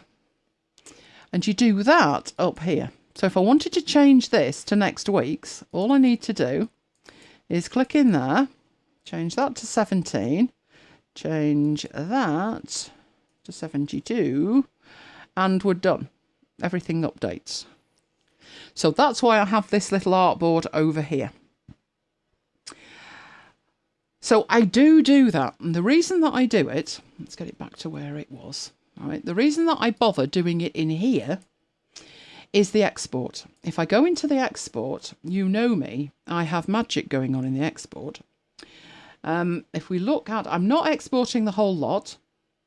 I'm not exporting the date and show number, but I do want to export the other 3 in various sizes. Lots and lots of various sizes. I want it in PDF format. I want JPEGs. So I've got the exports, nothing short of amazing. Even more than that, you see when I hover over path, it says configure a common path for items exported from this slice. When I click on that, it's going to create a folder called MacBites After Hours Posters, and then it's going to create another one which says After Hours and the slice name. It's going to create folders. So that's going to, if I just export it and then point it to the desktop, which it'll have a think about and then twang back. Got 2 minutes for my order, 2 minutes. All right, if I just put that on the desktop, you can see it will actually create the entire thing. There we go. So you could do it that way. Let's have a look at the desktop. There it is. After Hours posters, within that, After Hours 71, and within that, all of the posters. But if I use that, and I could use the PDF version because we've already established, haven't we, that the PDF is vector. I could just drag and drop that into here. So it would be really simple. Let me grab that, drag that in there, drop it. Looks exactly the same. So I'm just going to get that out of the way so I can get this up here. For my next manoeuvre, it's now 1 minute to me trying to place an order for next week's food. I'm not going to have any salad if I don't get this order. I did not fare well yesterday. I did not get my slot, but what I'm doing at the moment is just refreshing my basket, ready to go in. 1 minute, 45 seconds. So if you just bear with me for 45 seconds while I try and get an order in. Oh, I found some gluten-free pasta as well, Mike. Oh, I'm so excited. Right, I'm going to try and get out. 30 seconds to go. Right, should we try and get out? You're going to give me a slot? No, you're not. You're not. Come on, don't do it. Don't do it. 20 seconds. Oh, are you with me? Is everybody sending positive vibes? 15, 14. Life has become me trying to place an order for gluten-free pasta in the middle of a live show. 7, 5, 4, 3, 2, 1. Right, I'm going to try and check out. I've clicked the button. No delivery slots, you swine. That's 2 days running, Mike. We're never, ever going to get an order again. Oh, no. Now I'm in a queue to get a slot. Oh, no. I don't think this is going to work. I'm going to have to try it again tomorrow. I don't think I went too soon. I don't. But now it says your items are waiting in your basket. That's fabulous, but I'm trying to get a delivery slot. No delivery slots. No food for us, Mike. Well, none at Tesco and none at Asda. You're all with me, but no, not tonight. Not tonight. I'll give it one more go. But if you're not in with the first 2 seconds, you're not getting a slot. No delivery slots. It must be very, very busy at this point. Oh, well, never mind. We got one last week. We'll just have to keep our fingers crossed and keep trying, won't we? I so wanted some salad. I never thought I'd hear the day. I want lettuce. And I very nearly had a lettuce in. What I did have was gluten-free pasta. I'll try again, but no, nothing happening tonight, so let's get back over here. So there's very little difference between that and that, apart from magic. Try again now. You want me to try again? I'll try again, but I don't think it's working because it says, please wait. We're experiencing heavier traffic than usual. Availability may be limited. So I reckon because it's holiday time, people have got nothing else to do but piddle on my parade when I'm trying to get a slot. I would very much like a slot, but there are no slots available. No slots available. All it says is select delivery time, and then it says no delivery windows for today or tomorrow. There's going to be fewer than normal because tomorrow's Saturday, but they're not going to do any on Sunday because they're closed. So a good time to order might be Monday or Sunday night for Tuesday. I'm going to keep trying. Graham, get some seeds and grow lettuce. It might be faster. You are not wrong, Graham. All I've got at the moment is half a pack of what's the green stuff? Spinach. I've got some spinach. But I'm not going to starve, so never mind. Let's get back on with this. I'm not going to starve. What's the point of us burying anything in the garden? The dog would dig it up. She doesn't really dig, does she? She doesn't. No. I did try and teach her. Don't try and teach her to dig. We don't need more holes in the garden. No, in the bunker in the park. So you had her trying to dig up the golf course in the park? Yeah, because when the weather's better and we've got to get a sandpit out. Yeah, she needs to know what to do. She'll be fine with her sandpit, I'm telling you. Right, so I'm pointing out here that the one that I actually use, which is the top one, looks identical to the second one, but it's not. Now, which is better? Well, it doesn't actually matter, but I went for this one because these are editable. So if I find I've made a mistake, so this is 71, where's the rest of my slides? Where are we going? Like that one. That's the 17th. I can come in and I can edit it, like when Graham spotted a mistake. Now, does that mean that I made that in here? Totally in here? Well, if you look at the top, I've got the master, and I've got a whole range of masters that include Wolfie. So I've got a blank one. I've got one with a section on. I've got one with the update on, so I can just instantly change that. And any of the ones that I change in here, you can see the 71's still there, but it's in a different place, isn't it? And it's to do with the text and where it is on the master. But that one was show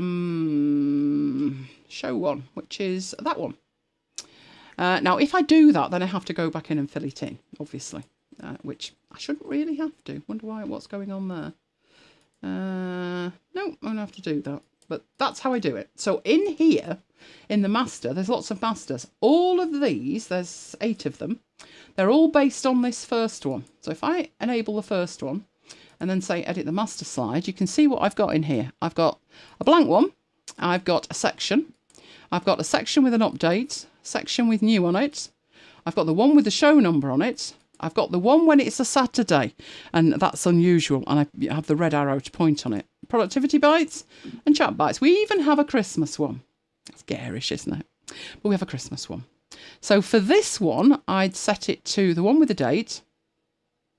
And done. Hang on, let's set it up here. Date and done. That is really bizarre. That should remember what was in it, which is it's 71, and today is the 10th of April. I should remember that because these are placeholders and it should remember it. No idea what it's doing. But this one, if there was a mistake or I wanted to change it, I wouldn't be able to. Although it's a vector, and I've just said vectors are editable, they are, but not in Keynote, they're not. So in answer to Jonathan's question, I do use both. Neil says my son's just seen the time it is in the UK and thinks you should go to bed. No, I'm a night owl. And anyway, I'm not going before Jonathan. we've got locked horns over this. So really I'm using both, but I'm using it in an intelligent way. This one here, I do have a template. So if we put a new slide in and I apply the template. Oh, actually, no, I think that was a blank one. It was a blank one. And what I did was I made a text box. And the rationale for this was, normally, that text box, the text is much bigger. I think it's around the 46 mark. But when we got a busy show like that, doesn't work. So I then manually changed that. But ultimately, it's just a blank background with Wolfie on it, but not editable in here. So some of these, like that one may be in here. I put that together with some shapes. That one I put together in here, but sometimes they do come from Affinity Designer. Upon what basis I make that choice? Well, if we go down here, this one, it wasn't worth reinventing the wheel. That is just an image, it's a PDF. So it's scalable. I can scale it much bigger and it doesn't lose quality. That's coming from Designer, but others don't come from Designer. This one would have been made in here. This one would have been made in here. These were made in here. That one's even got, you see the graphic hanging off the edge? I could have done it in Designer, but that one was done in here. So 50-50, which way I do it, just depending on it. But if I do the plain one, so the one that we've seen there, that very plain one, and then use that as a background for the other ones, then the wolf is always in exactly the same place. And I don't have to worry about it. So hopefully that answers Jonathan's question in relation to that one. Right, let me try and find the slide that I was on, which was that one, wasn't it? So let's move that over there and do that. And the last thing I'm going to do is this. He's also commented it'll be 20 years before you get to show 1,000. Well, you say that, but you never know. What if we turned it daily? And that would have been unheard of, but it's not now, is it? Oh, no, because we got marooned. You never know. It would only be 3 years if it was daily. Right, so Keynote Styles. This was mentioned last week when I was talking about templates. And there are 2 different distinct types of styles in Keynote. There are shape styles and there are text styles. And the reason that I got a question about them, why are you doing that? You should be there. But the reason that I got asked about them, so let's come out of that again so I can show you Keynote, is I was talking about making a template. Good, glad that worked for you, Jonathan. I was talking about making templates. And I said, so I'm just going to use this slide here as a demonstration. I said that one thing that I do, right back up here, underneath this, I have a section. Now, sections in Keynote are nowhere near as powerful as PowerPoint, sadly. But within here, I have these, and they are set so you don't see them. So on a slide, if you don't want that to play when you're presenting it, you choose to skip slide and it kind of folds it up, and then you can choose to unskip the slide. So I have a whole range in here of slides that are not used. The reference slides for me. Any colours that I use, placeholders, all kinds of stuff. And that one there are my shape styles. Now you might be wondering, why have you put them on a slide if you've done it the right way? And the reason is, if I want to take these shape styles to another file, it's far easier to just drag a slide over and then make the styles from it. So I'll show you what I mean by that. But I'll first of all show you what... I'll make a new slide. There we go. We'll make it a blank one. There's a blank one. And just show you any of these. It doesn't have to be a square, right? That's the default colour. But yours may be different.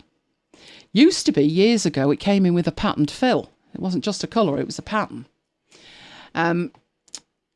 Yours may come in a different colour. So if I'm in here and I make a new file, and I think we chose that one last week, that hideous coloured thing. If I put a shape on here, instead of it coming through in blue, it comes through in black. And that's because of what's set up in the styles over here. It can easily change it, but black is the first one there, and that's what it's using. If you look at mine, when we click on the shape and look at the styles, the first one is blue, and that's why it's coming through as blue. But irrespective of which shape it is, it could be a basic shape, it could be one of these fancy pants ones, like these. Let's move them all about. All right, doesn't matter. As long as they are a shape, the shape styles apply to them. So I have a green one and a red one, all kinds of ones, even ones that don't work well at all on that. That one looks like it's disappeared. That's just made it white. So I could put that over something else. But it was, how do you make those and how do you get them in other files? So for instance, over here, we've just made one based on that template. Because if we go in here, we've got all these fancy schmancy slides. Fabulous. But what hasn't gone with it is your styles. So if you select something in here, let's put that in, you get the default ones that are there already. Right, so I'm going to show you how to make them first of all, which is, let's say we're in there and we'd like a different colour for it. And we don't want it to be one of those 6, and we don't want it to be one of those either. We've got lots of options in here. So this lovely aqua colour. So we'll make those 3 the lovely aqua colour there. But we'd now like that to be a slide, a style, because you're going to be using it maybe throughout the entire presentation.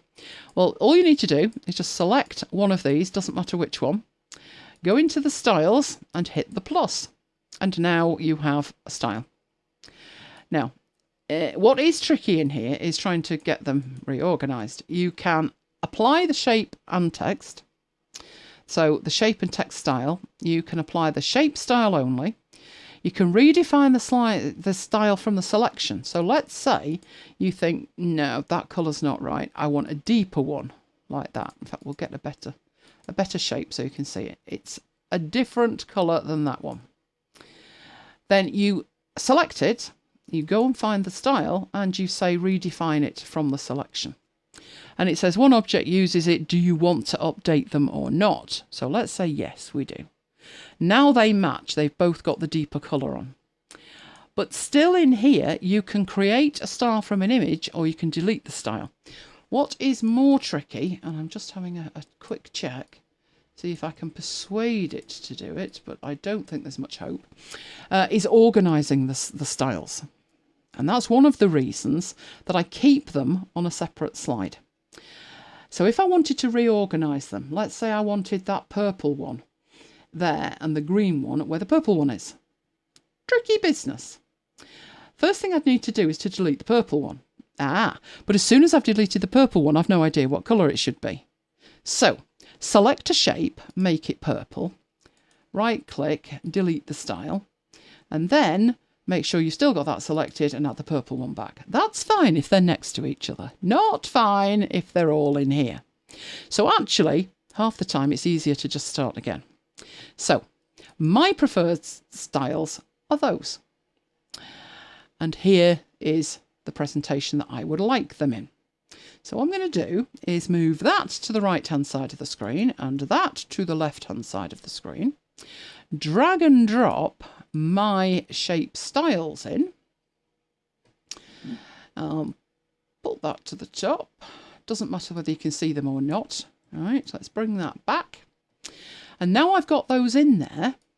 Click on the first one. All I need to do in here is delete. Just delete all the styles that I don't want that are already in here. There we go. I can't delete the last one. I've got to have one, sadly. But what I would do is, with the blue one selected, I would add it and then delete that one. Now I've got the blue. And then I literally just go through, select them, and I'm putting my preferred styles in here, including that one, which is just an outline. Move on to the next group of 6, which is why they're grouped in 6s here, and do exactly the same thing there. It takes maybe a minute, nothing much more than that, and I'm good to go. There we go. I've got all my styles in here.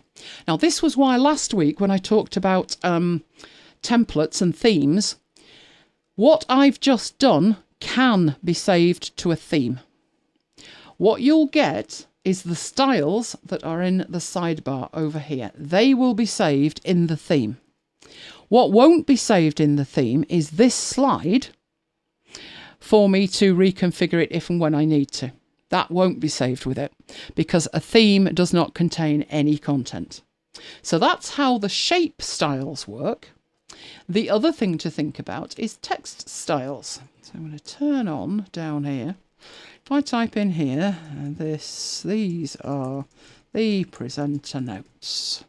You've got styles in there. If I add some text to this, slides, right? So you've got styles.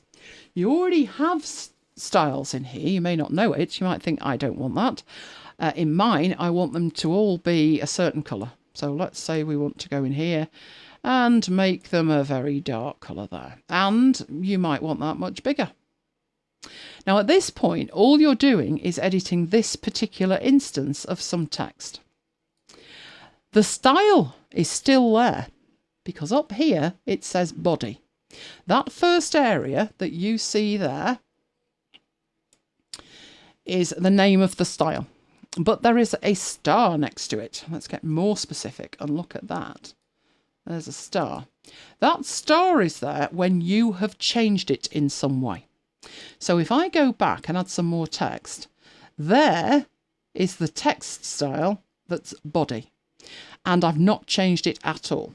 But as soon as I change that, so let's change the colour to hideous pink, it's different up there. You've got the star after it, the asterisk, but you also get this update button. So if you do indeed want all the body text throughout the entire presentation, that colour and that size, then all you need to do is update that. And what it's done is it's made this instance the same size, but the colour that you put on it, it has overridden the style. But if I go into this, I should be able to change that back. Can I just apply the style? Reapply master to object. There we go. Reapply master to object. And what it does is it takes the style and it then wipes away the individual changes that you've made. But if you want some text, so let's just say we'll put some text on. And you want some text down there that's like company name. And you want that to look a certain way. So let's make it 20. And whatever that is, we won't use it. No, let's use something like that. So, and is that bold? No, we don't want it bold either. So there you go. You want that. And you want that dotted about. At the minute, it's the body style plus changes. But what you could do, because you don't want to redefine the body style, if you do, these will change. But what you do want to do is make a completely new style. These are the styles that come with this template. They're different in every template you use. They're big, aren't they? and bold. But you can actually add more. So if we click on plus and put there company name, you now have a style. And if you were to go around there and apply that, so where are we? Company name. It will apply all of the settings that you've created to the styles that you have selected. So you have styles that apply to the shapes, but you also have text styles. What you'll find in here is you do generally tend to have a heading style. You might have a quote. You do tend to have a body and a title, but sometimes the styles themselves are actually different as well. The names of them are different. There may be more styles, there may be fewer styles. Each template, a law unto itself. Now, one of the things that isn't even in there, which is strange unless my mouse is acting up, is I tend to create a presenter's notes style. So if you see down here, you've got presenter notes, but it's saying there's an asterisk next to it. They don't match. They don't match mine. What we could do with that, that style has now appeared up here. You could either update it so the style in there matches what's in here, or you could, hopefully, if we do that, we got the turn back. No, we don't. We don't have an ability to do that. That's interesting. I tend to make them quite large. So let's say I want it a bit bigger. Old eyes and that. So like that. Then update that, and that will update it across all of the slides. I don't tend to go much further than that. But if we look at like presenter notes there, you also have, see in here, character styles. Now, why is that different? Well, I have talked about the difference between paragraph styles and character styles endlessly in other applications, so I expect you to know the difference. A paragraph style, these styles at the top, apply to all of the text in a paragraph. Character styles apply to single words, or indeed even single characters like that one. So we could choose a character and make that italic. So individual characters or sets of characters within a paragraph of text. And they're available in there. Now you can also in there, so let's say that your company, Adobe do that, don't they? Let's say we put in Adobe and then a word after it.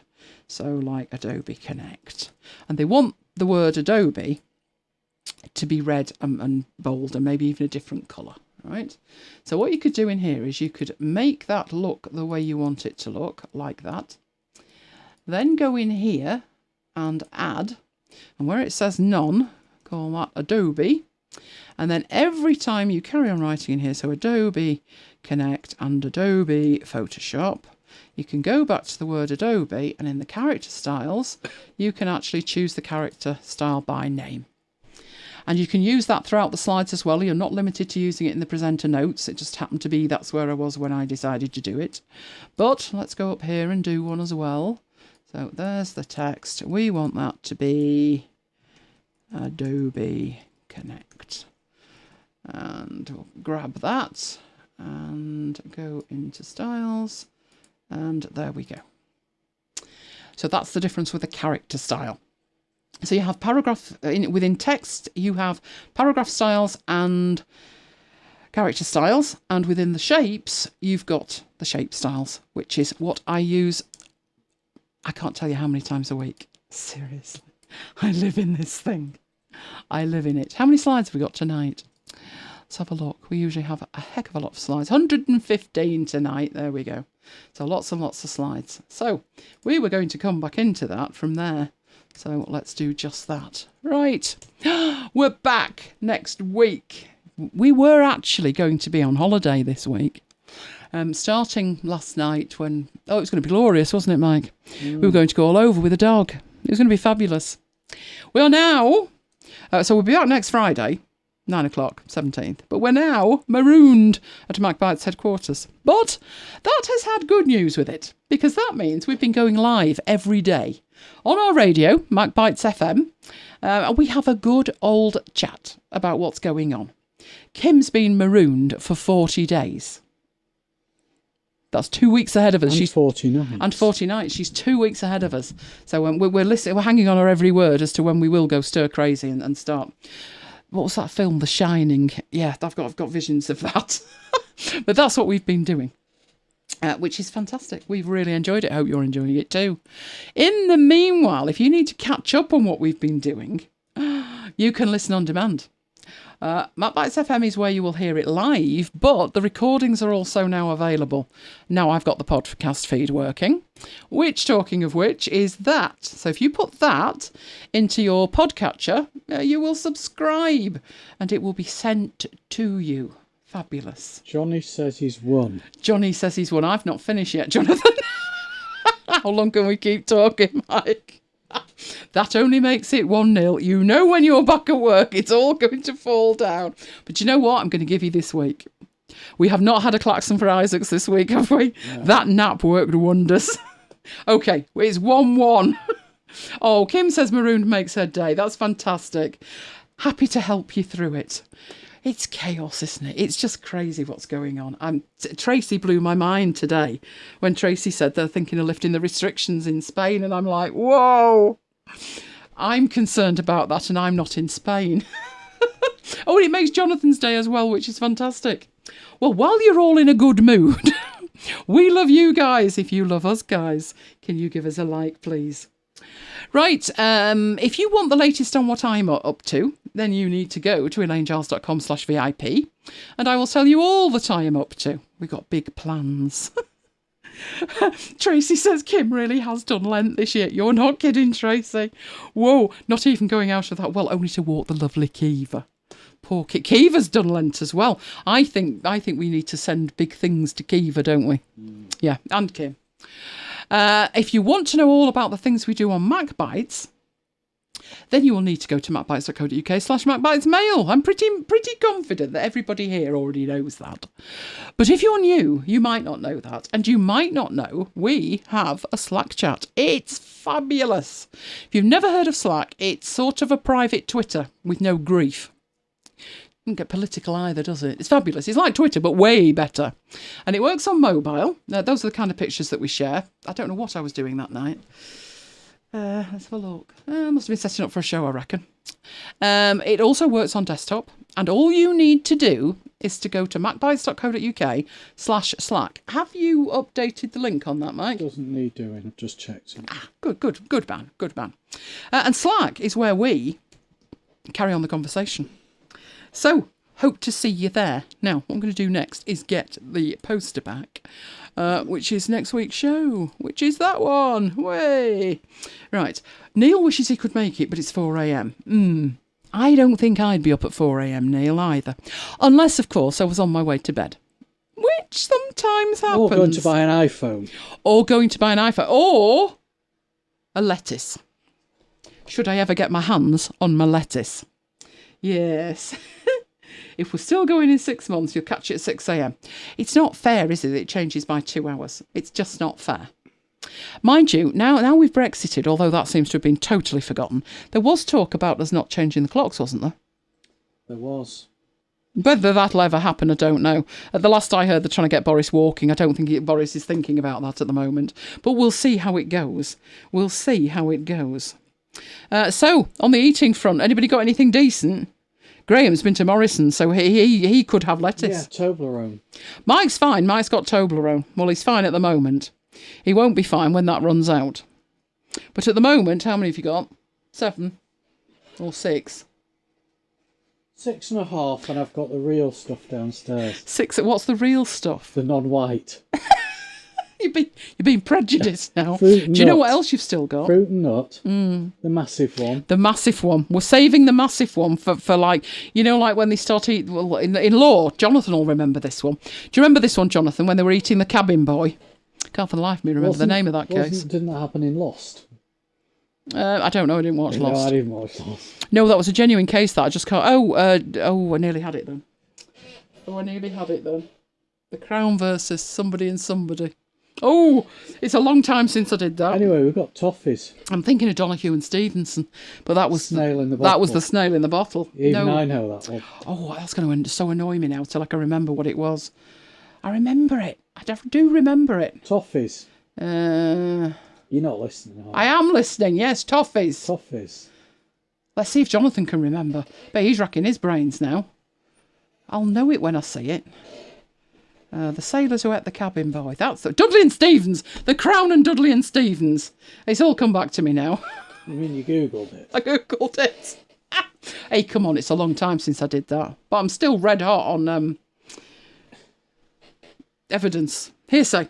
Rule against hearsay. Red hot on that. We have special Easter candy. Yeah, Easter eggs. Cream eggs. We do. Well, we would have cream eggs if we had any, but we haven't. At the minute, we've got absolutely nothing. Oh, Tracy had salad. Oh. Well, I guess I could go to a shop, but no, not happening yet. It's too peoply out there. I'm working on the principle that the people out there are too stupid for me to mingle with them. That's my logic on it at the minute. I know Jonathan goes out, but you see, he's savvy enough to have it delivered to Granny Isaac's, and then he goes in and then brings them out. See, that's sensible. What are you laughing at? It is sensible. It is. I'm not going out there. I look out of the window and I think the only people out there are the ones who don't really mind if they get it or not, and I mind. Johnny agrees with you. Exactly. I'm still quite jealous of Tracy, though. So Tracy's making her own Easter eggs. We haven't even got anything to make Easter eggs with. I looked at that and I haven't been able to get an order in since. This is getting dangerous. We've got eggs. I think what I'm thinking is, though, like I said with the Sunday thing, there's no deliveries on Sunday. So it's only half the number of slots there usually is. And that just would not let me in. Oh, well, I don't think we're going to start for at least 6 months. No, we're not going to start. We just wouldn't have any lettuce. But as Graham says, I think I might start growing it. There you go. I once grew radishes. Did you? Yeah, when I was a kid, I got some radish seed, one ball radish seeds for Christmas. and the next door neighbour helped me, because he was good at gardening, helped me plant them. Bless. And X months later, because I don't know how long it'd take, however long later, some radishes came out. The only thing I've ever managed to grow was cress. Oh, we did that at school. I think we did it at school. Taste of nothing. Exactly. Only 1 or 2 people allowed in the local store. We all wear masks and gloves.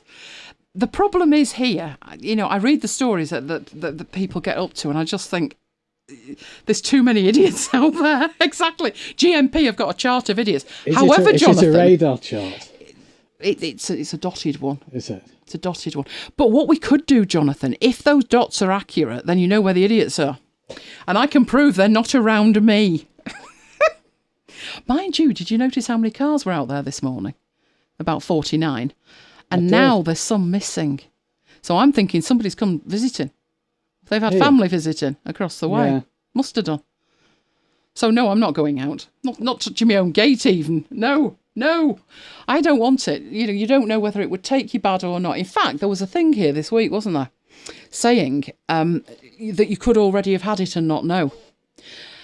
And it was talking about December. And they would have called it, was it an upper chest respiratory infection? The thing was, Mike and I had an illness at Christmas and we had no idea what it was. But it was nothing like either of us had ever had before. It was a dry hacking cough. Yes, it was a persistent cough. It was between Christmas and New Year. And it was really dry. And if you lay down, you couldn't stop coughing at all. And I remember lying down for like 3 nights and saying to Mike, I don't want to go to bed because I'll start coughing and I won't stop. And that happened, didn't it? And you were the same. Rachel was the same. Nina was the same. I assume Mike had it. Half the church were down with it. But when we came back, we all said the same thing. That was really weird because it never turned into a cold with a runny nose. It was all chest related, lung related. So I would be quite interested in an antibody test just to see if I have actually had it and didn't even know. It was a nasty thing, but I would say after 5 days she started to improve, but it probably took about 3 weeks to get over it, but not to the point where you needed oxygen or anything. So maybe it's got worse as it's progressed, but I would love to know if I'd had it or not. I really would. I'd have to listen back to some of the shows because we've done a show every week. So if I listen back, I'd probably... How bad we were coughing. Yeah, how bad we were coughing. Yeah. It is absolutely the only time I want something to come back positive. Apparently, they're going to give you a certificate to say you're immune. But given the fact I don't trust the government on pretty much anything, I wouldn't take any stock of that. Just because it came back and said you've had it, I wouldn't automatically just go outside and start mingling, because it morphs, doesn't it? It mutates as it develops.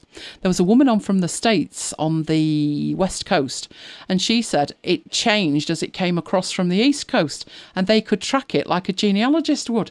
It was amazing. But we'll see how we go. Thing is, until you know whether you've had it or not, and the way the tests are going, you couldn't demand a test over somebody working in the NHS.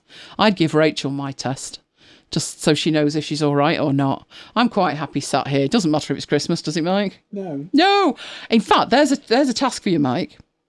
If we got to Christmas Eve, how many maroons would there have been? He's going to go and work that out now. That's another point, Kim, yeah, black market certificates. Because they had on the news today, this was a classic. A guy had rung a phone number, and this phone number was on an advert saying that they had PPE to sell.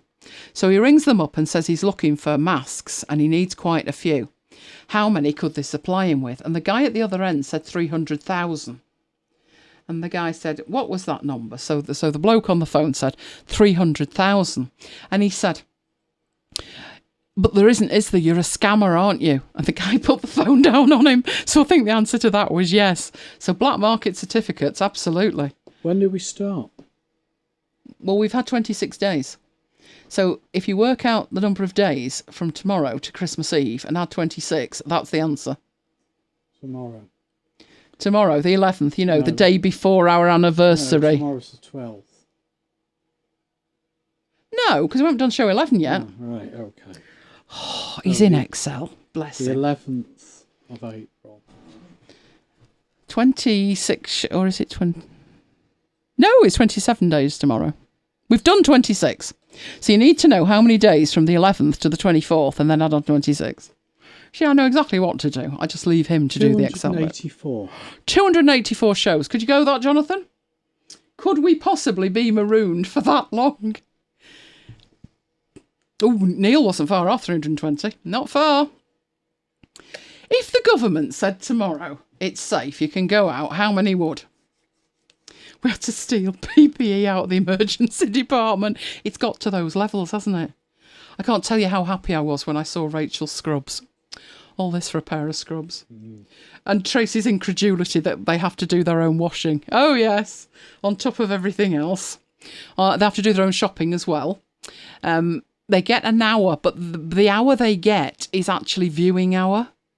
And we've had to persuade the shops to shut on Easter Sunday, or they'd have been open then as well. People wanted them to shut for the entire weekend, give them time to breathe, get some stock in, but no, they're open 12 and 14 hours, which is ridiculous. But the NHS get the hour before, but all they can do is browse. They can put stuff in their basket, but they can't actually check out. I thought the government had given them an extra hour or something. Jonathan thinks he could manage that. Could we manage that, Mike? Yeah, we could manage that. Oh, he's confident because he's a man with Toblerone. So the Spanish government have actually said it's safe to start going back to work. But what was the death toll? I thought it was in the hundreds still per day. Because in Wuhan, they've said you can sort of go out, but you shouldn't be just going out, willy-nilly. You should be going out as and when needed with full masks, etc. I totally agree, Jonathan. I cannot imagine going out and not be thinking, where's my hand sanitizer? Where's my gloves? Even with my own front door. And like you're saying, lifts and stuff. There was a meme going around on Facebook and I thought it was absolutely spot on. It was somebody, it was a Star Trek thing with Picard. And one was saying to the other, why are there no door handles? And the other one's saying back, let me explain what happened in 2020. So all the doors slide. So Neil says we flatten the curve and the only curve to flatten's the waistline. I would never go out now, I don't think. I'd actually said to Mike, I don't think people would look at you strangely anymore if you had a mask on. The first time I saw people with masks was around Old Trafford in early February, but they were Chinese, and they have a lot of Chinese visitors.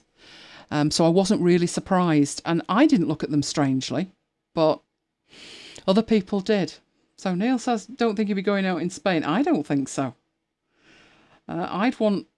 We have got some gloves, but we're pretty much down to about 10.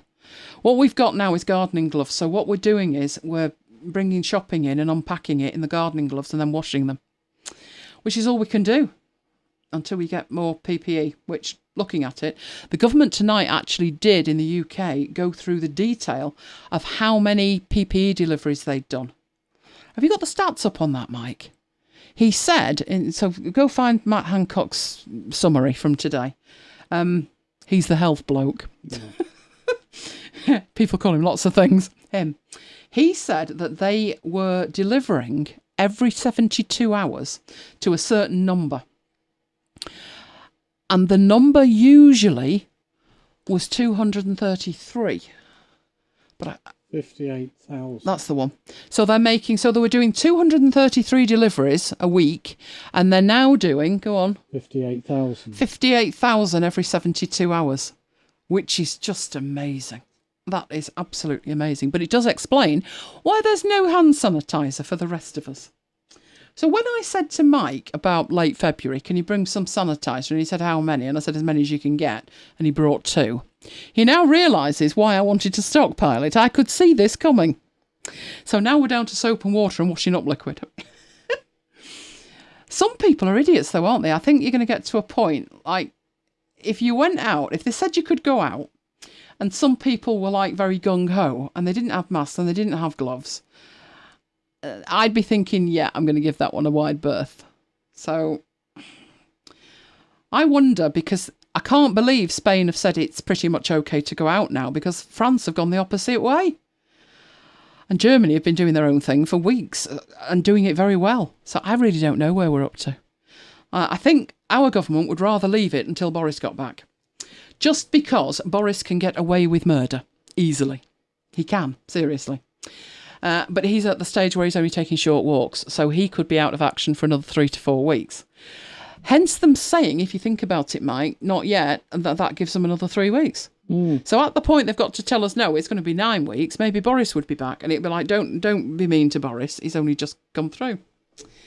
So Neil says they're heading into winter, and they've had a flu shot, now waiting for your COVID-19 shot. Good luck with that. That's why I don't bother with the flu shot. The flu shot that they give you presupposes that they're taking a guess on which strain of flu it would be. And I've known my father was taken very, very badly with a flu shot once. And a lady that we knew, she nearly died with it. And they just kept saying, oh, it's not related. But it was funny how about 20 people we knew all ended up with exactly the same way. I don't think we will, Jonathan. I think it might take longer. But maybe Spain are just trying to be guinea pigs. I think they should look after people. I take it you're not heading out anytime soon, Tracy. And your soon-to-be daughter-in-law. You'd rather this didn't go on until September or October. But, Jonathan, if it did, then marooned. Decisions, Jonathan. So you're only using soap, Graham. We've got a bit of soap. I wanted liquid soap. And we've got a bit of that. We're okay for stuff like shampoo, plenty of that. But the liquid soap, we pretty much just bought it as and when we needed it. So we've got some liquid soap, but I could see the way it was going with soap. So I started buying washing up liquid that smelt nice. And they do all smell very nice. We've got an apple one that smells gorgeous, better than the soap. We've got a citrus grove one, and we've got a very berry one. And they're very nice. So they're my backup plan in case I can't get any soap. Main thing is you don't want the flu on top of COVID. Too right. I think I'd take this antibody test should it ever happen. Because I really do want to know if I had it at Christmas. Because what was weird with me was I'd said to Mike, I've never felt anything like it. And I was talking to another lady at church and she said exactly the same. And as I described it, she went, that was it. That's exactly it. That's what I had. So we know many, many people who felt exactly the same. and nobody was prepared to put a name to it. One person was on steroids for about 3 or 4 months. And if you think about it, Pete ended up on steroids. And now he's seriously ill. Mostly use soap, only use hand sanitizer when in a car. Yeah, I take my hand sanitizer with me in a small bottle. I decant it into a tiny bottle. The schools have never closed. I didn't realise that, Neil. 6% attendance. We've probably got more than that. And the only children that they're teaching are the ones of frontline first responders, truckers, single families. But very, very low attendance. Washing up liquid dilution of ammonia. Well, I worked on the principle. It smells nice and it's not taking my skin off, so it'll be fine. We even managed to get 1 bottle of toilet cleaner. Only 1, mind. Do you mean you went out, Jonathan, without the cone of shame on? I've got a spare cone of shame if you want one. That'll stop you touching your face. Not seen Lola in a cone of shame yet, have you? No. And the one we've got might be a bit big for her, because it was for Maya. The virus has a fatty outer layer which dissolves quickly in soap and alcohol. Hopefully it does. It doesn't look pretty on those photographs. It's a nasty thing. Nasty, nasty thing. I'm pretty much using soap and water. Unless I've done well, what I've started to do, we bought some nail brushes. So I'm also scrubbing at my nails with it. And I take my watch off and I wash up to my elbows. I look like I'm going in for heart surgery. Like doing it.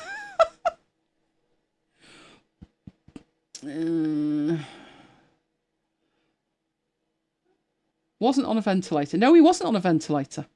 And he had standard care. Yeah, he's supposed to have had oxygen.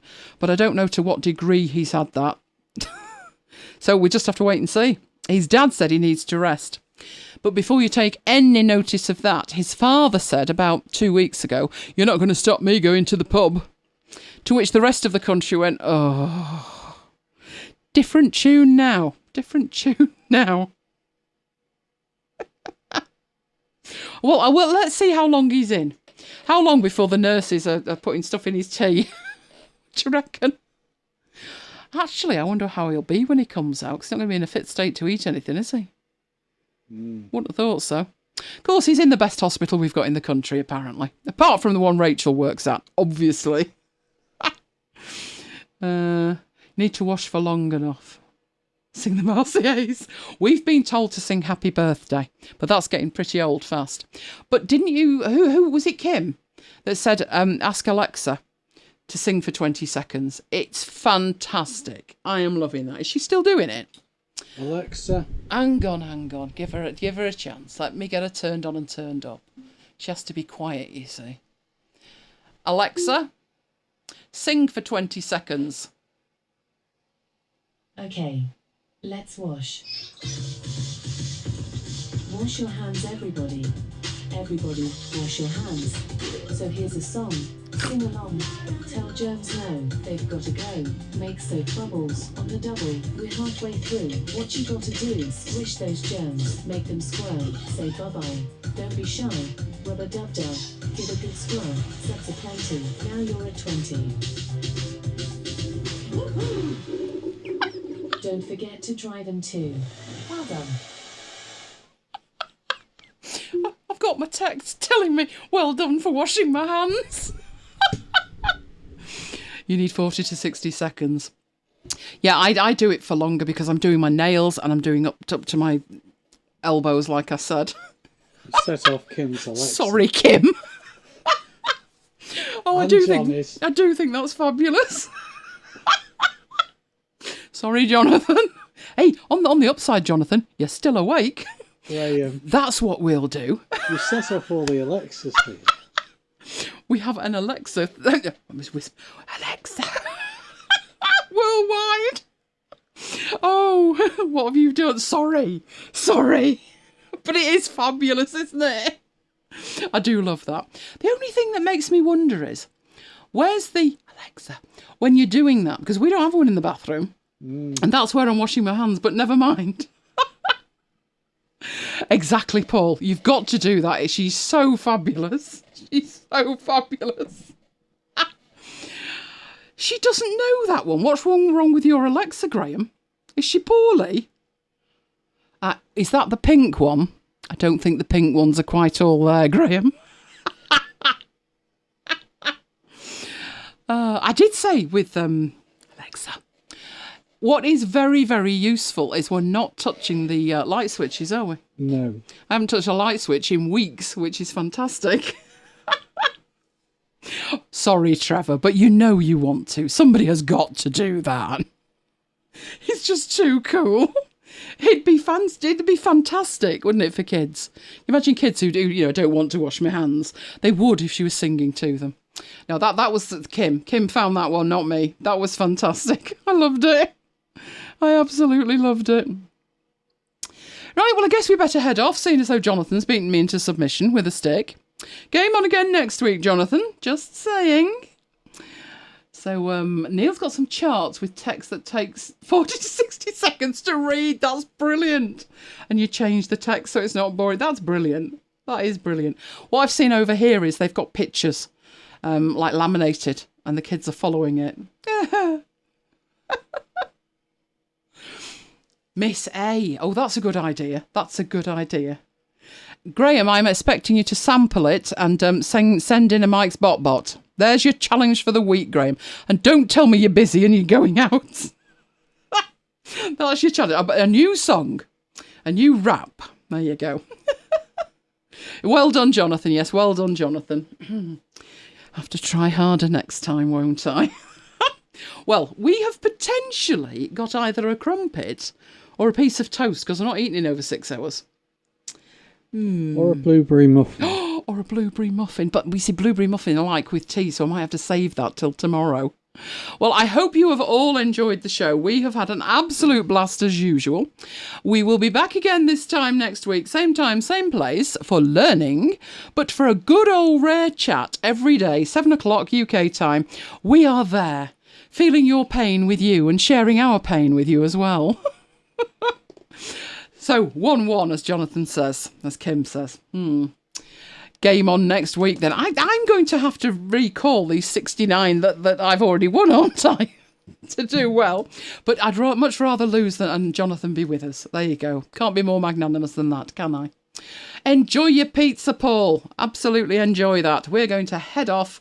And when I make my decision, we're going to have something to eat.